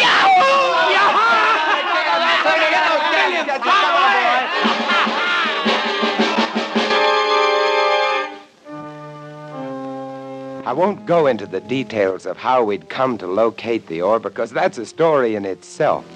Suffice it to say that late in the afternoon of that hazy May day, the 5 of us, gamblers all, came to the end of our rainbow, found our pot of gold. The vein runs all the way up the side of the mountain. Must be worth $1 million. $1 million? $1 billion? $1 trillion. Do you boys realize what we've got here? Sure we do. We've got the world at our feet. Why, the man who gets the strike registered in his name can be a king. Every country in the world is going to come running up to him with trunks full of money and power. Ah, you tell him, Hesse. Power? Yeah, we'll make the United States the most powerful nation on earth. Why the United States? Oh, you wouldn't sell to anybody else, would you? I'm a businessman, Harris. You're a fool. No, I'm a businessman. $1 trillion. Oh, gents, we've got the world at our feet. Split 5 ways.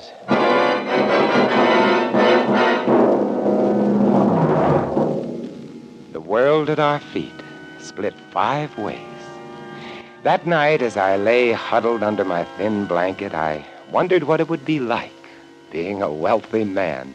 Wondered if it were really true. Wondered how it would affect the others, how it would affect me. In the morning, we were to set off on the long return journey down to the jungle and through the jungle to the launch and down the river to civilization. There, we'd register our claim, purchase, if need be, the land, lease it perhaps from the government. Oh, millionaires, world at our feet. Uranium, enough to blow up the whole universe. Power. Harris, wake up. Wake up, Harris, wake up. Oh, good morning, millionaire. Weems, wake up. The sun's coming up. Hey, where are the others? They've gone. Gone? Yes, Dumont and O'Brien. They took the mules and most of the food and cut out. When? How do I know when? Sometime during the night. But why? Why? $1 trillion, that's why. Oh, no. Once they get down to the jungle, they'll have to travel on foot. There's 10 days' march to the river. If they beat us to the boat, we're stuck with 1,500 miles of jungle between us and safety. 50? Impossible. We'd never make 100. That's right. We've got to catch 'em, or we're dead. We traveled as lightly as possible. It was a risky business, doubly so because O'Brien and Dumont had taken our guns with them. The only weapons we had between us were one long machete and 2 pocket knives. These would be of little protection against jaguars, bushmasters, tapirs, boa constrictors, and the rest of it. Fortunately, they'd left our number 1 necessity to survival. They'd forgotten to take our quinine. This and our food was all we carried.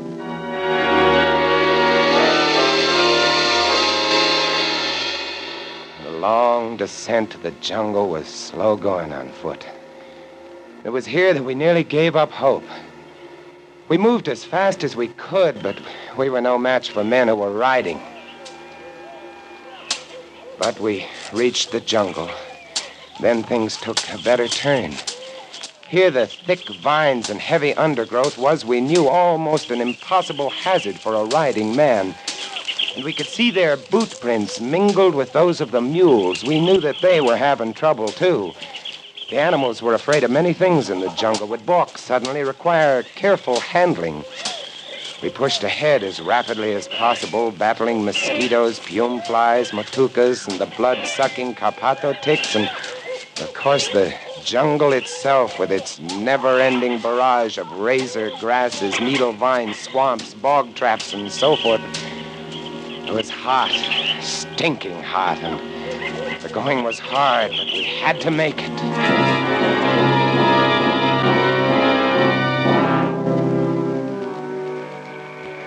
Couldn't travel at night. They'd taken our flashlights. We'd bundle up as best we could, protecting ourselves not from the cold, it was hot and muggy even at dawn, but from the mosquitoes, and as we progressed towards the river area, from the bats, vampire bats. Ever seen them?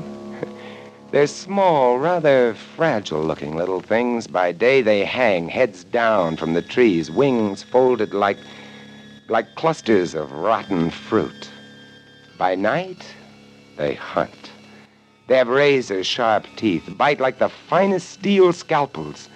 Their object is to break the skin very delicately, start the blood to coming, and then they simply hang on and sip. Without mosquito netting, we had a rough time of it, a sleepless time. But we managed to keep on going. And on the 3rd day... It's no use, fellas. We can't make it to the river before them. We've got to, Weemsy. We've got to make it. Right, Weems. And even if we do catch up, they got the guns. Shh. Huh? What are you stopping? Oh, quiet. I heard something. What did you hear? Shh. Gunfire. Yeah. Come on. They can't be more than a mile or two ahead. Come on. We ran through the jungle, following the fresh marks of the animals and the two men. And a half an hour or so later, we broke into a little clearing, and there was Dumont. Dumont. He's dead. Shot in the back. Good old Obie. Sweet guy, that Obie. Here, come on. Let's turn him over. He's really been sweating, huh? Yeah. It's malaria. You see his face? Good old Obie. And Dumont came down with malaria, probably started to slow him down. Sweet guy, that Obie. Come on. Come on, let's go. Hey, they should have remembered the quinine. I got no sympathy for Dumont. You know what'd be nice? What? If that Obie should get malaria now. Yeah. He'd be helpless. He'd ask me for quinine. And I'd throw him a stone. On we went. Now there were no boot marks with the mule tracks. Apparently O'Brien was riding one of the animals. From time to time, we'd see a flurry of tracks churned up as though he had to dismount to tug one of the beasts back onto the trail. We followed the tracks for another 2 days, and then on the 6th day, we found one of the mules. How you feeling, boy? Huh? Where's your saddle? He really looks beat. Look at those marks on his flanks. Vampire bats. Yeah. That leaves O'Brien on foot. Yeah. Hey, you hear that? Hey, it's the launch. We're to the river. He's starting the motor. Come on. It wasn't very far, just a few hundred yards, and the path was strewn with O'Brien's discarded supplies. Quite suddenly, we came out of the jungle and onto a narrow white sandbar. The river. And there, not 30 feet away from us, just drifting off into the deep, dark, fast-moving waters, was O'Brien in the launch. O'Brien! Beat you!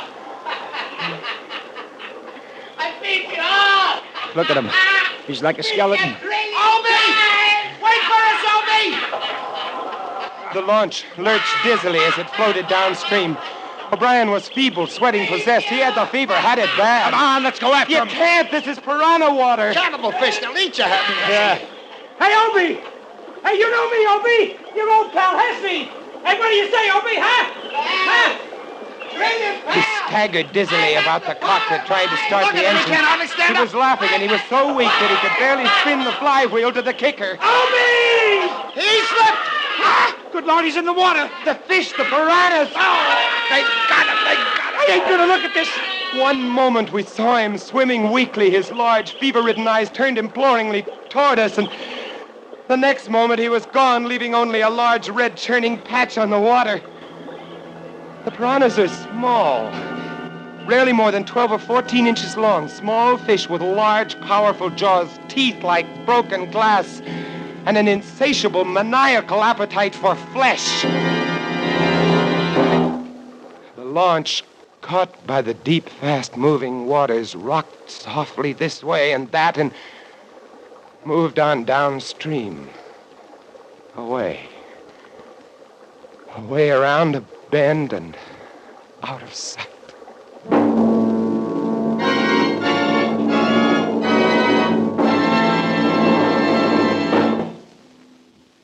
The march of science over the years has produced better than ever gasoline for your car.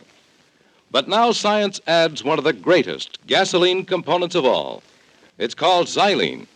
Xylene, a super gasoline component, adds two great qualities to gasoline. Xylene gives higher than ever anti-knock performance.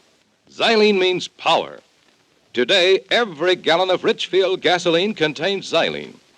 If you want a motor that runs quiet as a whisper, if you want pickup and power to spare, try Richfield gasoline with xylene. Your Richfield dealer offers a choice of two great Richfield gasolines with xylene. Richfield High Octane at regular price for the average motor, or Richfield Ethyl. Ethyl at its best for tip-top results in the highest compression motors.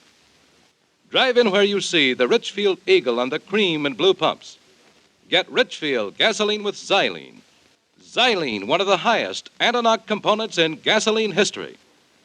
And now we return you to Escape, starring Vincent Price.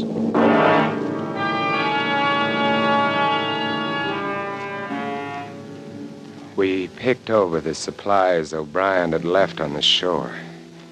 There wasn't much we wanted. A gun without ammunition, a few tins of food, a tent and some bedding, cooking equipment, a coil of rope. We loaded these things onto the mule and set off through the jungle, downstream along the river's course. 1,500 miles to civilization.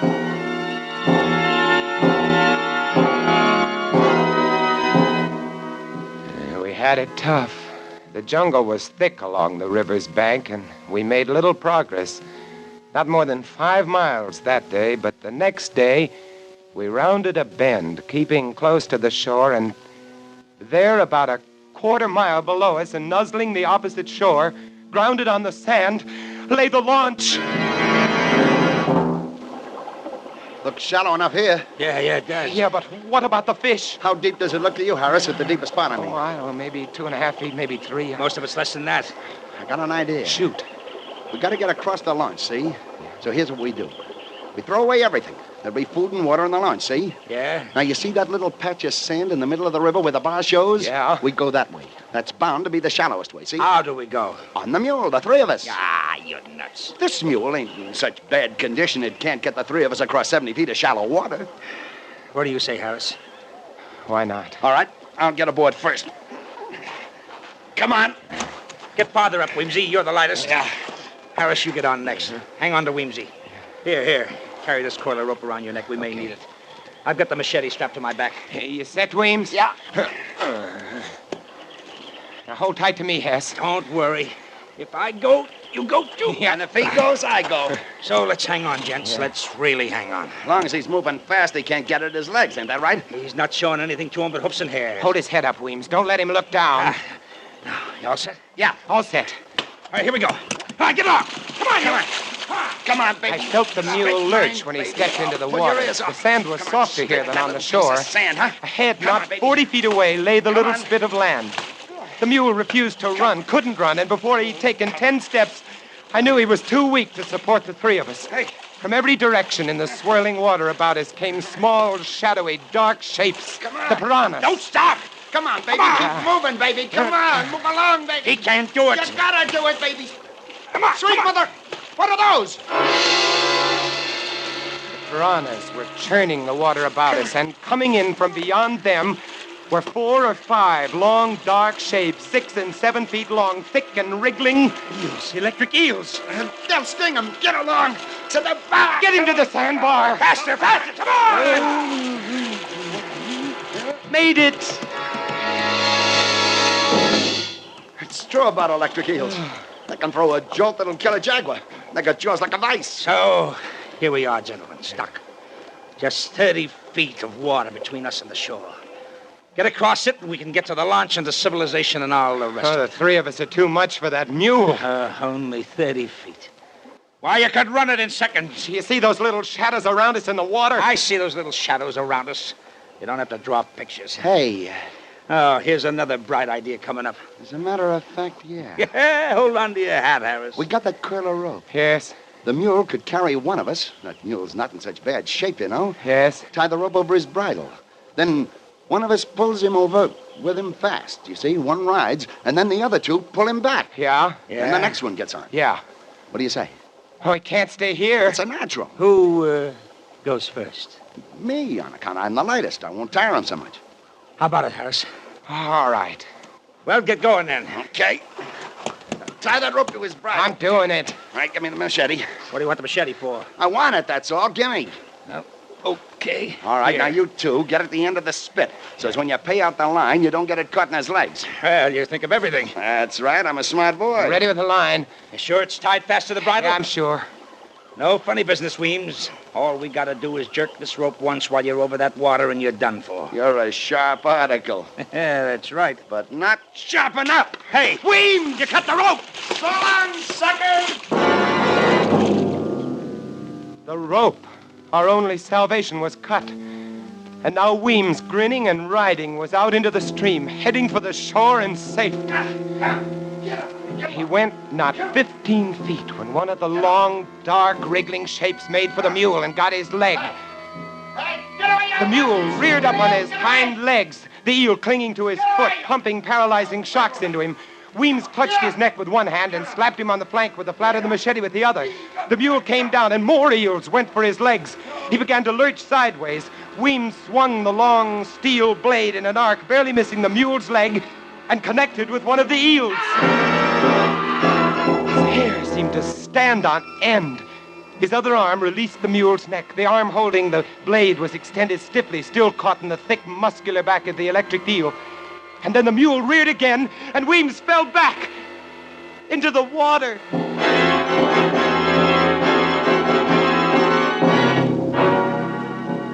The mule, freed of Weems, made the shore and vanished into the jungle. We turned away. No man could watch what was happening to Weems and retain his sanity. And so, there we were. Hess and I on that sand spit which the river was slowly washing away. Night coming, vampire bats coming, and all about us, the electric eels and the little cannibal fish waiting.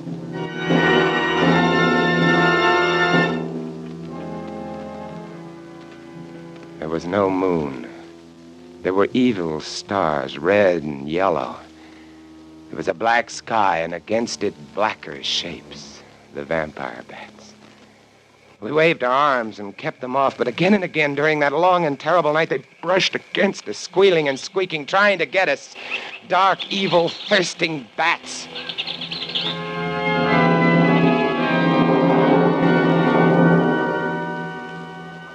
A 1,000 years later came the dawn.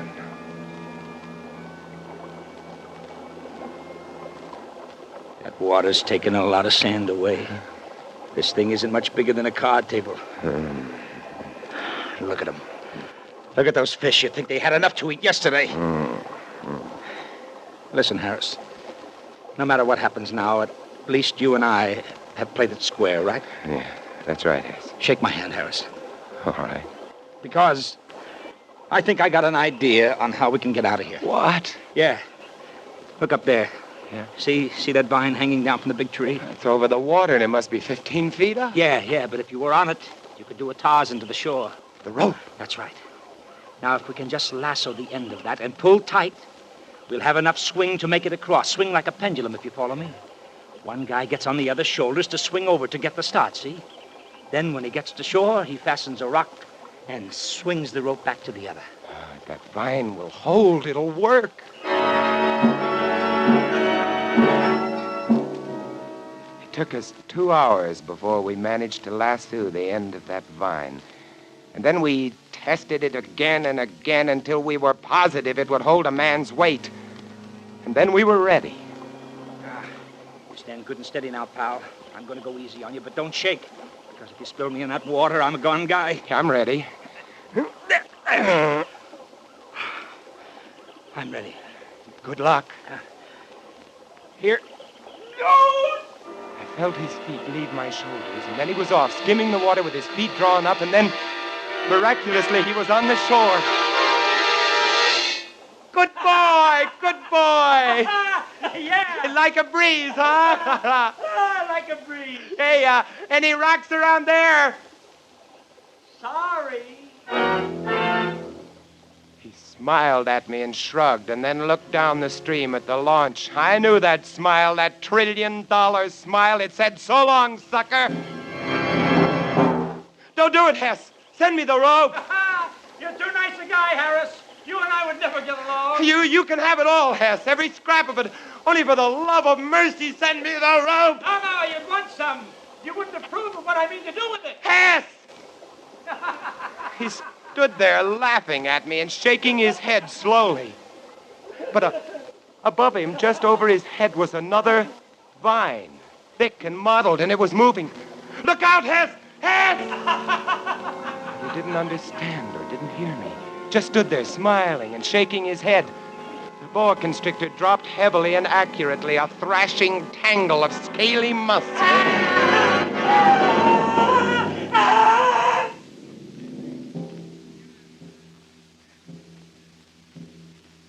The sun was hot, blistering hot. I was alone, all alone, except for the ever-waiting piranhas. Hess's body was hidden by the low, scrubby vines and palmettos. Several hours later, I saw the boa, now gorged, slither lumpily away. I waited, and I waited. From time to time, I thought of stepping out into the stream. It would be over very quickly, I told myself, very quickly. But I couldn't. And then I noticed an odd thing. The current which had been sweeping the sand away had shifted slightly. A whim, a miracle. And now new sand from some sunken bar was beginning to pile up between me and the shore, grain by grain, rib by rib. I watched this. And I watched. And I watched. And at 5 o'clock that afternoon, I walked ashore to the lodge. And didn't even get my feet wet.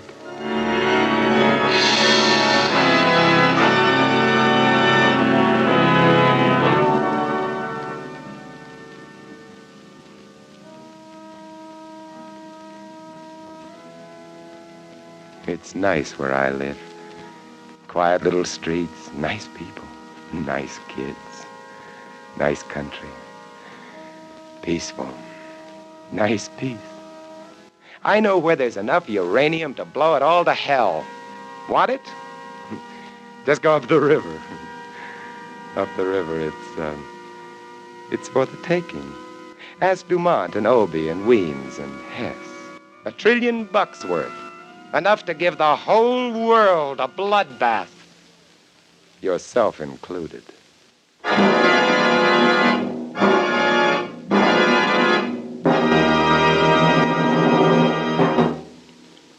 Warm summer weather makes you think of baseball games, picnics, and holiday driving.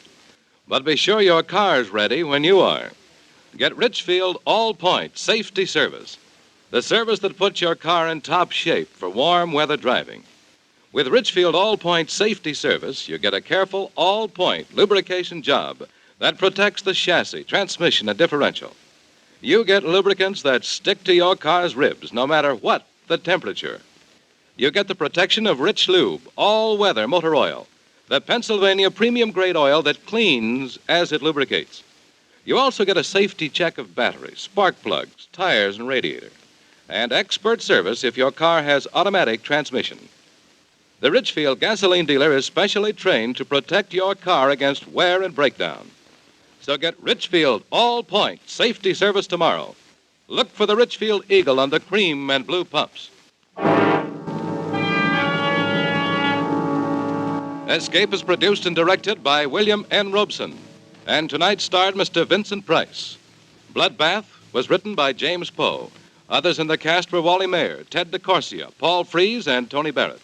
Special music arranged and played by Ivan Ditmars. Next week. You are groping your way slowly through the dark hold of a ship at sea, moving carefully, step by step, dreading to find what you know is there. Death in the form of a deadly bushmaster from which there is no escape. Next week at this time, the Richfield Oil Corporation of New York invite you to escape to the Caribbean and a grim voyage of impending death, as Martin Storm tells it in his exciting tale, A Shipment of Mute Fate. Goodbye then, until this same time next week, when once again we offer you Escape. Tom Hanlon speaking. This is CBS, the Columbia Broadcasting System.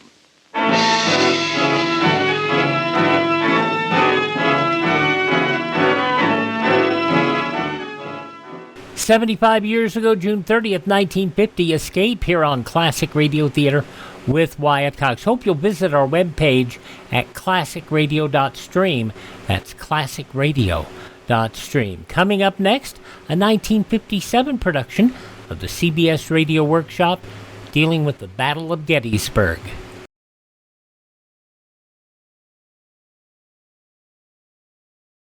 Learn and live through civil defense. This is Mitzi Gaynor.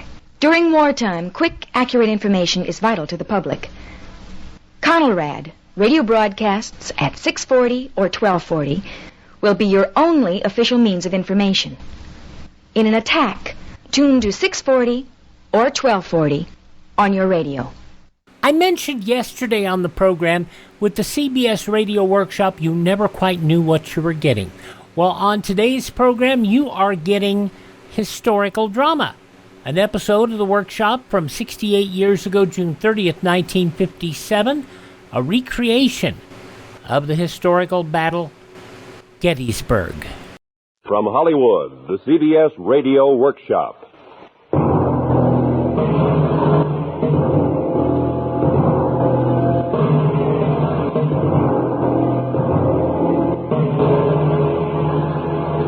In a larger sense, we cannot dedicate, we cannot consecrate, we cannot hallow this ground. The brave men living and dead who struggled here have consecrated it far above our poor power to add or detract. The world will little note, nor long remember what we say here, but it can never forget what they did here. The CBS Radio Workshop, dedicated to man's imagination, the theater of the mind, presents William N. Robeson's production of Gettysburg.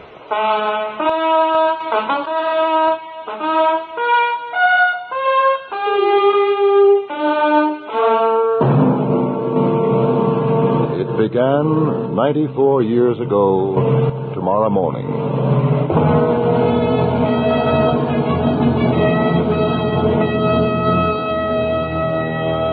Gettysburg, before July 1863, was known only to its neighbors. It was neither a place for battle nor a place for immortal oratory. Gettysburg, before July 1863, was a sleepy Pennsylvania village, hemmed in by the rolling green ridges of the Appalachians and crisscrossed by several dusty farm roads.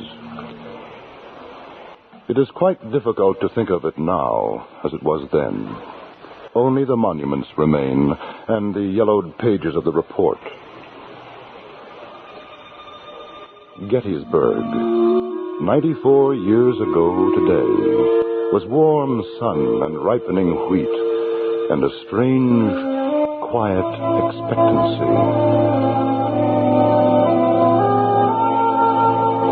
Today we heard that the rebels were crossing the river in heavy force and advancing onto this state. No alarm was felt until Governor Curtin sent a telegram directing the people to move their stores as quickly as possible. Sally Robbins Broadhead was a teacher who lived on the Chambersburg Pike near the center of the town. Day by day, as the rumors she heard grew into reality, Sally put them down in her diary. June 20th. The report of today is that the rebels are at Chambersburg and are advancing on here.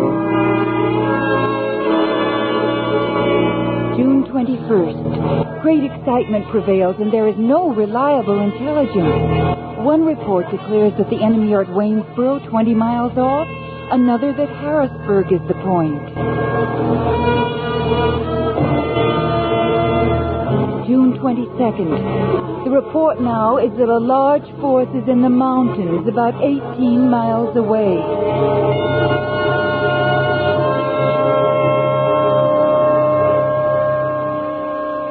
General Robert E. Lee had planned his invasion for two important reasons: to feed and supply his troops on the bountiful harvests of the North, and to lure the Army of the Potomac away from his native Virginia.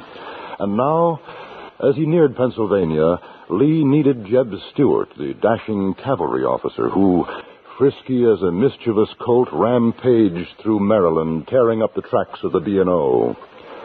On the same day that Jeb captured a federal wagon train at Rockville, President Abraham Lincoln appointed George G. Meade to replace Fighting Joe Hooker as commander of the Army of the Potomac. That day was June 28th.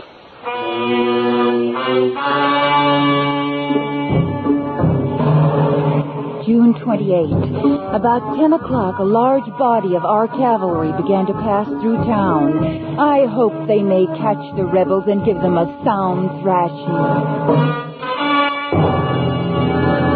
June 29th. Quiet has prevailed all day.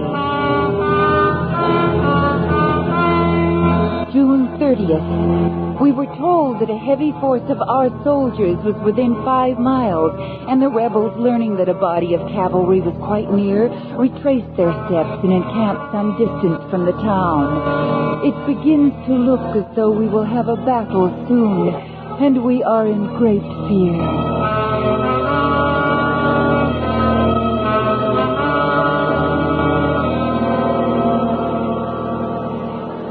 Sunrise, July 1st. General Henry Heth, at the head of a column of infantry, advanced down the Chambersburg Pike toward Gettysburg. His mission most unmilitary in function, but nevertheless vital to the success of the Confederate campaign, was to find shoes for the barefooted men of the 3rd Corps. Where Willoughby Run flowed under a covered bridge a mile and a half from Gettysburg, General Heth halted, watchful, uncertain, observing the terrain. To his right was a cover of woods. Union forces could be there, waiting in ambush. Heth had to be certain. He ordered the woods shelled.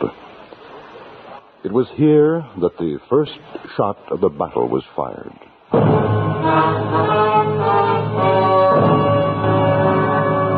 I got up early this morning to get my baking done before any battle would begin. I had just put my bread in the pans when the cannons began to fire, and true enough, the fighting had begun in earnest. In his headquarters at Cashtown, Lee had heard the sound of battle and had hurried forward to Gettysburg. Heth supplied his commander-in-chief with a full report. Lee seemed satisfied. He cautioned, however, that a major battle should be avoided until all Southern columns had converged. That afternoon of July 1st, there was the fire and confusion of a major clash. On the Union side, Cannoneer Augustus Buell remembered seeing the Confederates coming. First, we could see the tips of their color staffs coming up over the little ridge. Then the points of their bayonets. Then the Johnnies themselves coming with a steady tramp, and with loud yells. 7 or 8 minutes ensued, probably the most desperate fight ever waged between artillery and infantry at close range without cover on either side. They gave us volley after volley in front and flank. We gave them double canisters as fast as we could load. The very guns became things of life, not implements, but comrades. For a few moments, the whole rebel line, clear down to the Fairfield Road, seemed to waver, and we thought maybe we could repulse them single-handed. But the second line seemed steadily on. The ordnance sergeant gave the order to limber to the rear. The 6th Wisconsin and the 11th Pennsylvania behind us, having begun to fall back down the railroad track toward the town, turning about and firing as they retreated.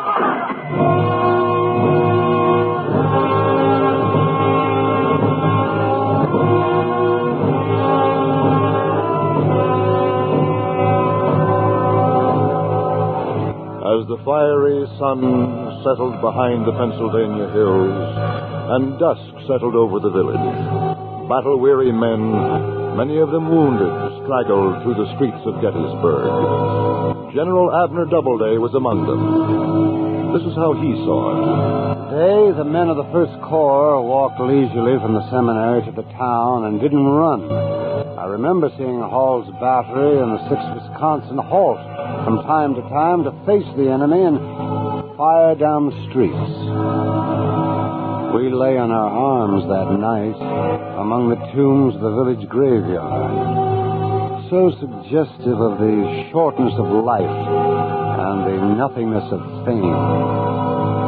But the men were little disposed to moralize on themes like these, and were too much exhausted to think of anything but much-needed rest.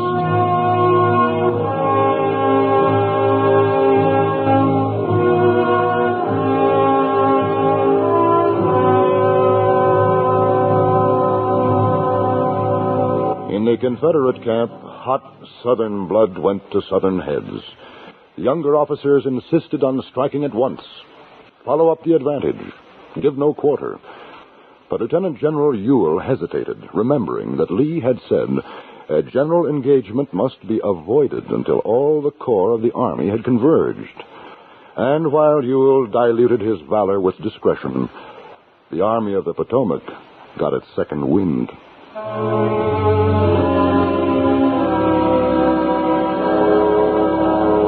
It was sometime after midnight, July 2nd, when Meade reached Gettysburg. He established his headquarters at a shabby little farmhouse on the left of the Taneytown Road.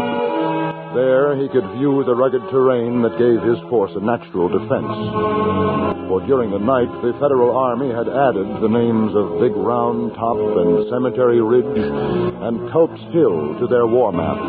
By morning, they would be well dug in.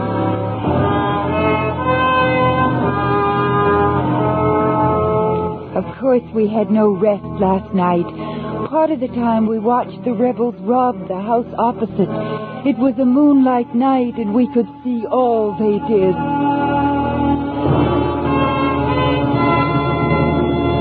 The cannonading commenced about 10 o'clock this morning, and we went to the cellar and remained until it ceased.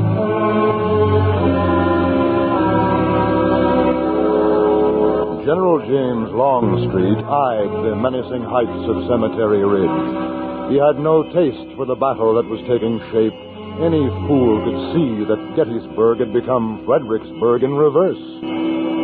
Brigadier General John B. Hood reported to Longstreet. General Lee was seemingly anxious you should attack this morning. He remarked to me, "The enemy is here, and if we do not whip him, he will whip us." You thought it better to wait the arrival of Pickett's division, at that time still in the rear, in order to make the attack. And I remember you said to me subsequently while we were seated together near the trunk of a tree, "The general's a little nervous this morning. He wishes me to attack. I do not wish to do so without Pickett. I never like to go into battle with one boot off."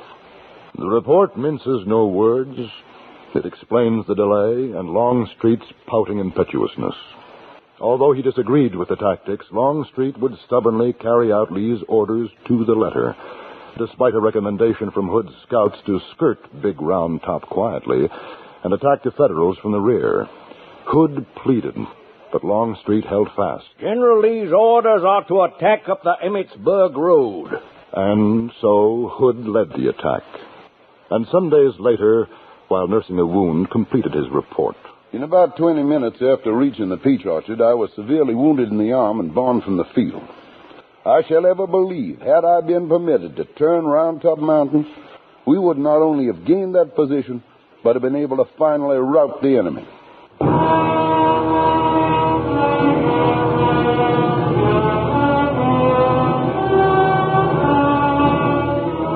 Meanwhile, Robert E. Lee sat on a stump of a tree and watched the panorama of battle through his field glasses. Behind him, a Confederate band played polkas and waltzes. Before him, a cannonade played its song of death. Throughout the terrible siege, the general sent only one message, received only one report. Perhaps this was his system, to plan thoroughly with the three corps commanders, then leave it to them to modify and carry out his plan to the best of their abilities. How did the plan look close up at the scene of action? Colonel Perry of the 48th Alabama. Upon the decision of a moment depended the honor of my command and perhaps the lives of many brave men. I knew that if called upon, they would follow me, and felt confident that the rocks of Devil's Den could be carried by an impetuous charge. But then what? There were no supporting troops in sight. Before the enemy had time to load their guns, I made my decision. Leaping over the prostrate line before me, I shouted the order. Charge and countercharge. On the Union side was Theodore Derish of the 20th Maine. Our line is pressed back so far that our data was in the lines of the enemy. Our ammunition is nearly all gone, and we're using the cartridges in the boxes of our wounded comrades. We can remain as we are no longer. We must advance or retreat. Colonel Chamberlain understands how it can be done. Quick,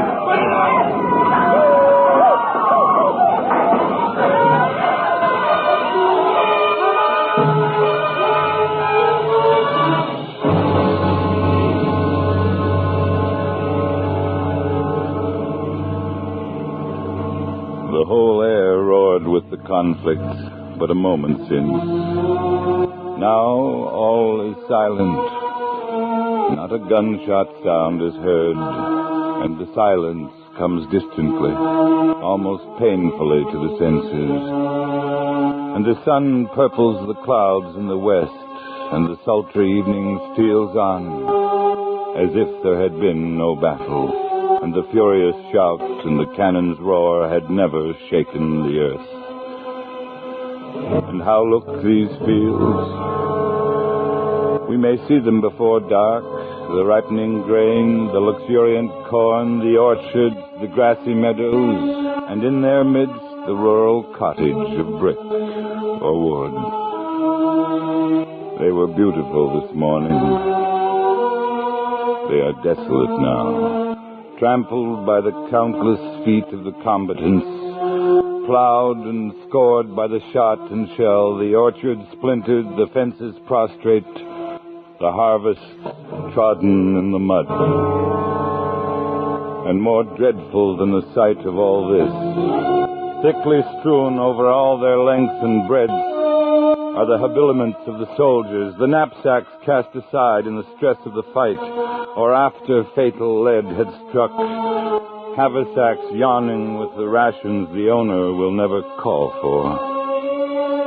Canteens of cedar, of the men of the rebellion, and of cloth-covered tin of the men of the Union. Blankets and trousers, and coats, and caps, and some are blue, and some are gray. Muskets and ramrods, and bayonets and swords, and scabbards and belts, and last, but not least, numerous, many thousands of men. And there is no rebellion here now. The men of South Carolina are quiet by the side of those of Massachusetts. Some composed, their upturned faces, sleeping the last sleep. Some mutilated and frightful, some wretched, fallen bathed in blood. Survivors still, and unwilling witnesses of the rage of Gettysburg.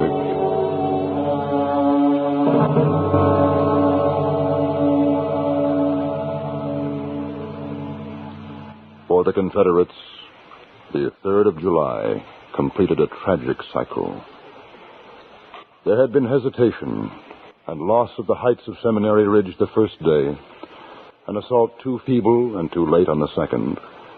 And now on the third day, dawn began to break over the crests of the hills rising out of the bed of Rock Creek.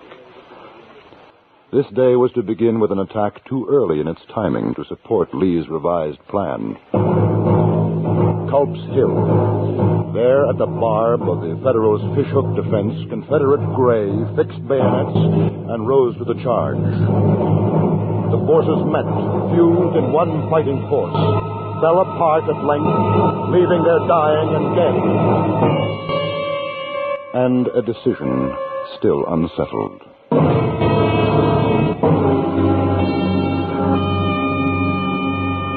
Behind the Confederate lines, the bitter dispute between Longstreet and Lee continued. To Longstreet, there was only one sane course now. To move around the right of Meade's army and maneuver him into attacking us. But Lee stood firm for another attack on Cemetery Ridge. The Army of Northern Virginia is not yet ready to confess repulse. The whole of the First Corps must be thrown into the new assault. And so it was. First, the review. Men standing lined up before Lee, Longstreet, and General George Edward Pickett. Then, 5 hours later, in the stillness of a merciless July sun, the men heard the shot. the signal and flattened themselves in the tall grass. The Confederate artillery thundered the beginning of the end.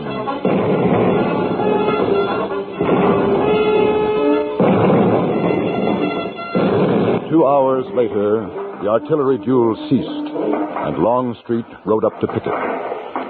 Pickett, I'm being crucified at the thought of the sacrifice of life which this attack will make. I've instructed Alexander to watch the effect of our fire upon the enemy, and when it begins to tail, he must take the responsibility and give you your orders, for I can't. Even as he was speaking, a note was handed to Pickett from Alexander.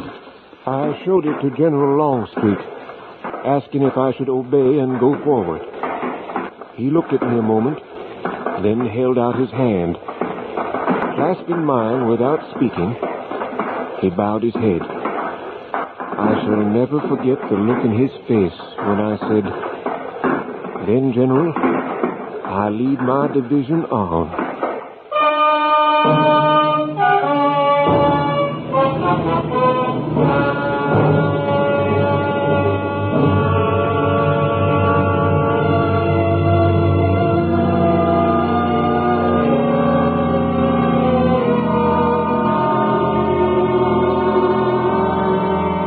July 4th. It's been a dreadfully long day. We know, however, that the rebels are retreating and that our army has been victorious. And for the first time for a week, I shall go to bed feeling safe. As Sally Robbins Broadhead retired for the night, as Robert E. Lee led his thin, wavering line of defeated Confederates back south across the mountains, as rain drenched the battleground debris, and as black clouds settled low over the unburied dead of Big Round Top and Cemetery Ridge, so ended the Battle of Gettysburg.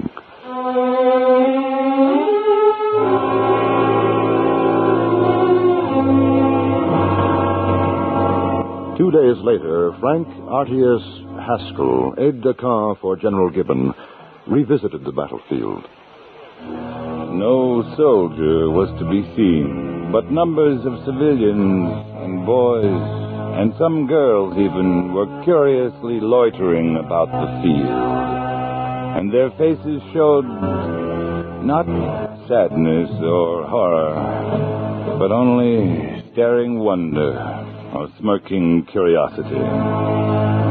All along through those bullet-stormed woods were interspersed little patches of fresh earth raised a foot or so above the surrounding ground. Some were very near the front of the works, and nearby, upon a tree whose bark had been smoothed by an axe, written in red chalk would be the words, not in fine handwriting, 75 rebels buried here. 54 Rebs here, and so on. Such were the burial and such the epitaph of many of those famous men once led by the mighty Stonewall Jackson. Oh, this damned rebellion will make brutes of us all if it is not soon quelled. Already, as I rode down from the heights, nature's mysterious loom was at work, joining and weaving on her ceaseless web what the shells had broken there. Another spring shall green these trampled slopes, and flowers planted by unseen hands shall bloom upon these graves. Another autumn and the yellow harvest shall ripen there, all not in less, but in higher perfection for this poured-out blood. In another decade of years, in another century or age, we hope that the Union may repose in a securer place and bloom in a higher civilization.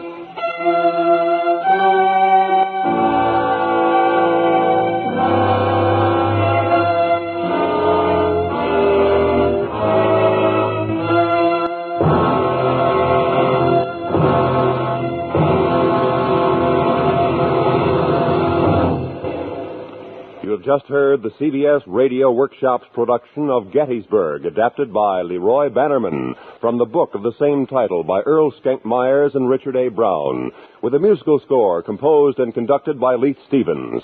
John Daner was the narrator, and others in the cast included Ellen Morgan, Barney Phillips, Joseph Kearns, Byron Kane, Ted DeCorsia, Dawes Butler, Raymond Burr, Ed Jerome, and Howard McNear.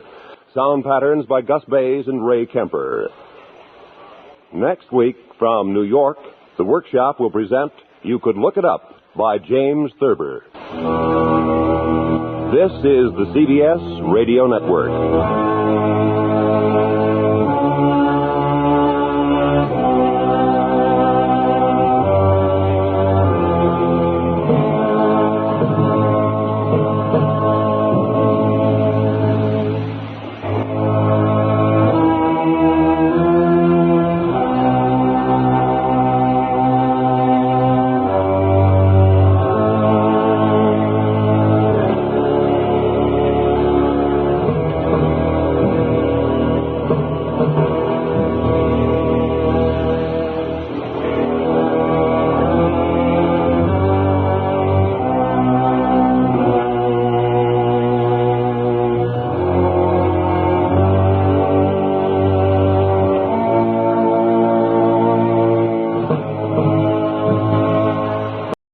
Not a lot of money went into producing the CBS Radio Workshop, and you still had great music. You still had name actors, of course, John Daner, Raymond Burr, so many of those names very familiar to radio fans. From 68 years ago, June 30th, 1957, the CBS Radio Workshop here on Classic Radio Theater with Wyatt Cox. In just a moment, we'll check on the couple next door.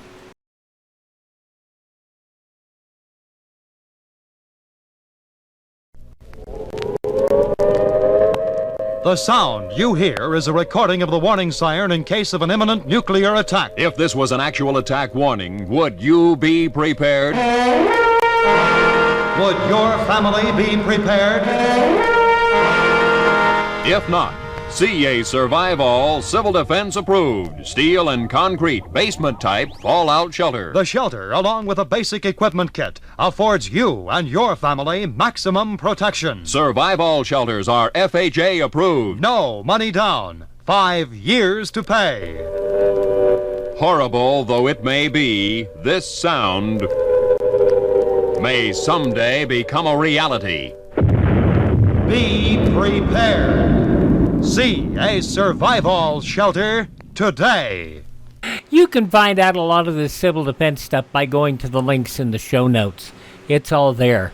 Or go to classicradio.stream. You will find it there in one of our posts. Now, let us go to Peg Lynch and Alan Bunce. They are the couple next door. This episode originally broadcast on CBS 65 years ago, June 30th, 1960. CBS Radio brings you The Couple Next Door, written by Peg Lynch and starring Peg Lynch and Alan Bunce.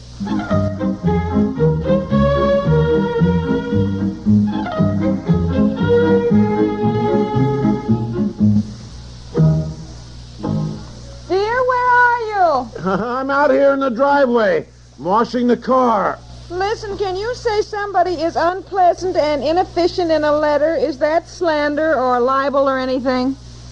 For Pete's sakes, who are you writing to? I told you the Borland Hardware store, and I wish you'd change the ribbon in your portable typewriter once in a while. It's so faint I can hardly read what I've written. And is lawsuit 1 or 2 words? Lawsuit? Lawsuit? Oh, don't get in a tizzy now. It's really a very trivial matter, and I can handle it.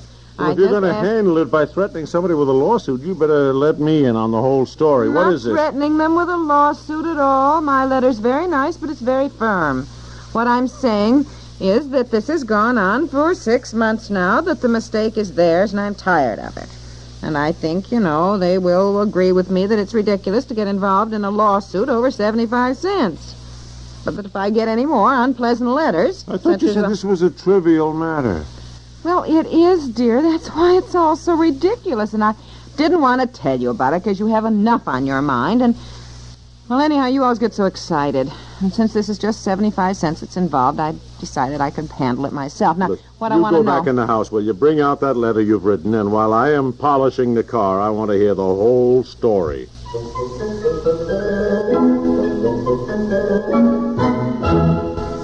Munch, munch, munch a bunch of Fritos, corn chips. It's not polite to smack your lips, but you can't help it with Fritos, corn chips. Munch, munch, munch a bunch of Fritos, corn chips.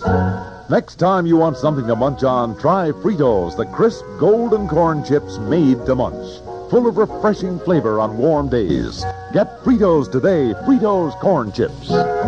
Munch, munch, munch a bunch of Fritos, corn chips.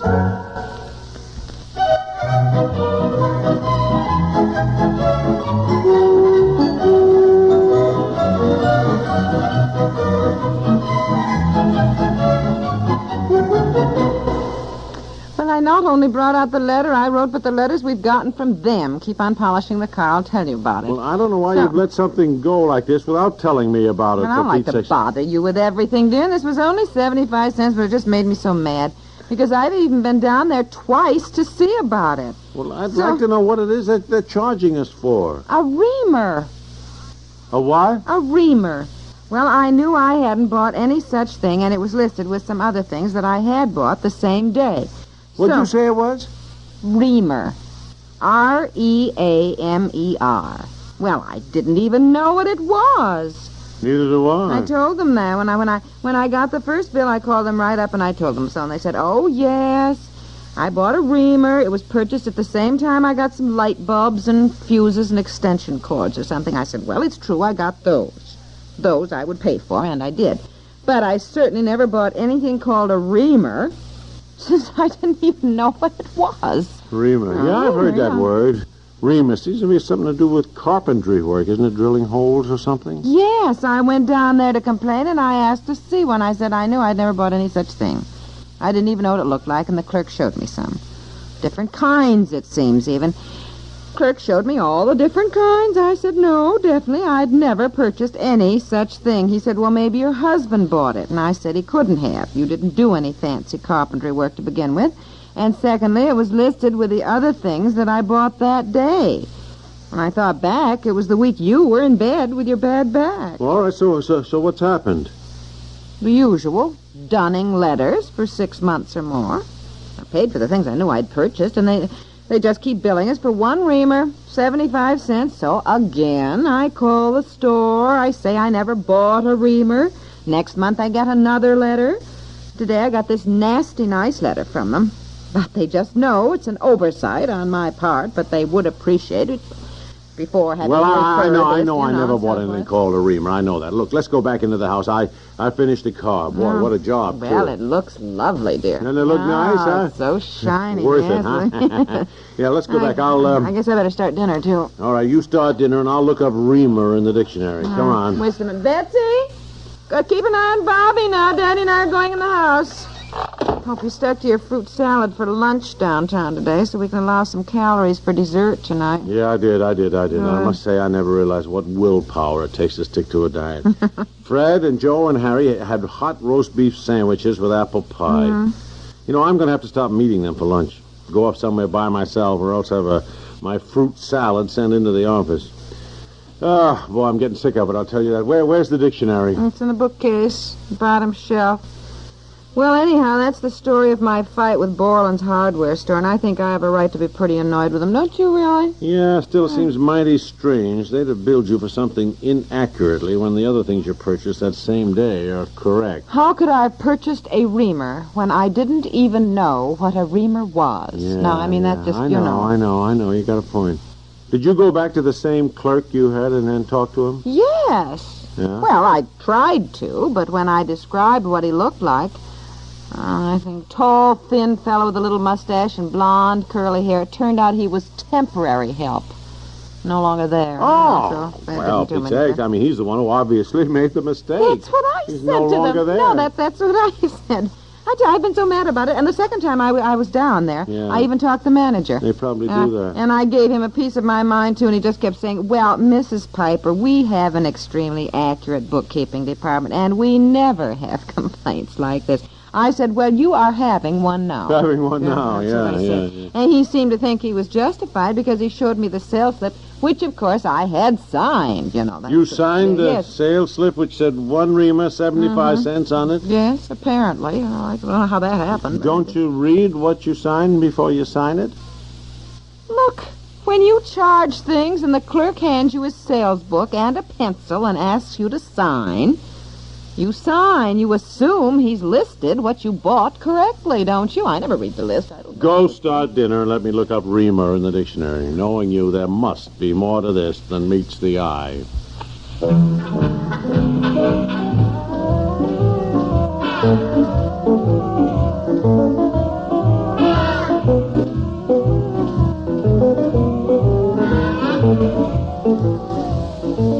Didn't I do what, dear? Months ago, didn't you throw out part of our electric orange juice squeezer by mistake? You wrapped it up in the garbage by accident? Yes, I did. Yeah, yes. Mm-hmm. That, my dear, is a reamer. Just looked it up in the dictionary.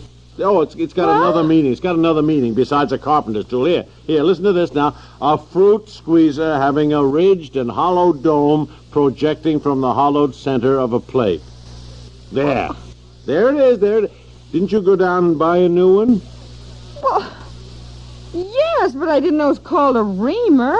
What did you ask for? Well, I just said I wanted that part of my orange juice squeezer that goes around and squeezes the juice out. And he said, oh, yes, I know what you mean. We got it. You mean that's a reamer? Yes, my dear, that is a reamer. Oh. Well, all I can say is you learn something new each day. That's a reamer. That's a reamer.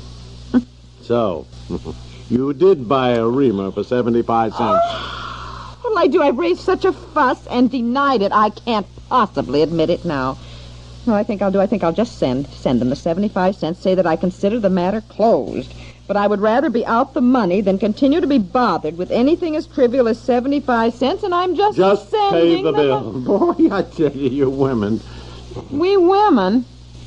Why do you men pick such ridiculous names to call things when you invent them? Reamer. Why didn't the inventor say, now this part is called a revolving squeezer wheel or Go something on. that makes Go on, will you? Start dinner. I'm starved.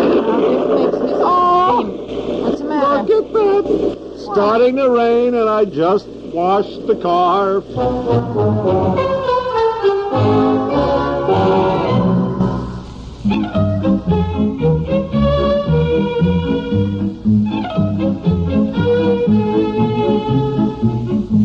The Couple Next Door stars Peg Lynch and Alan Bunce.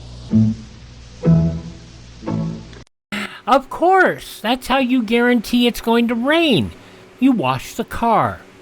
Some things never change. 65 years ago, June 30th, 1960, The Couple Next Door here on Classic Radio Theater with Wyatt Cox. If you want to find out more about Peg Lynch, her daughter maintains a website and a blog about her mom. PegLynch.com, PegLynch.com.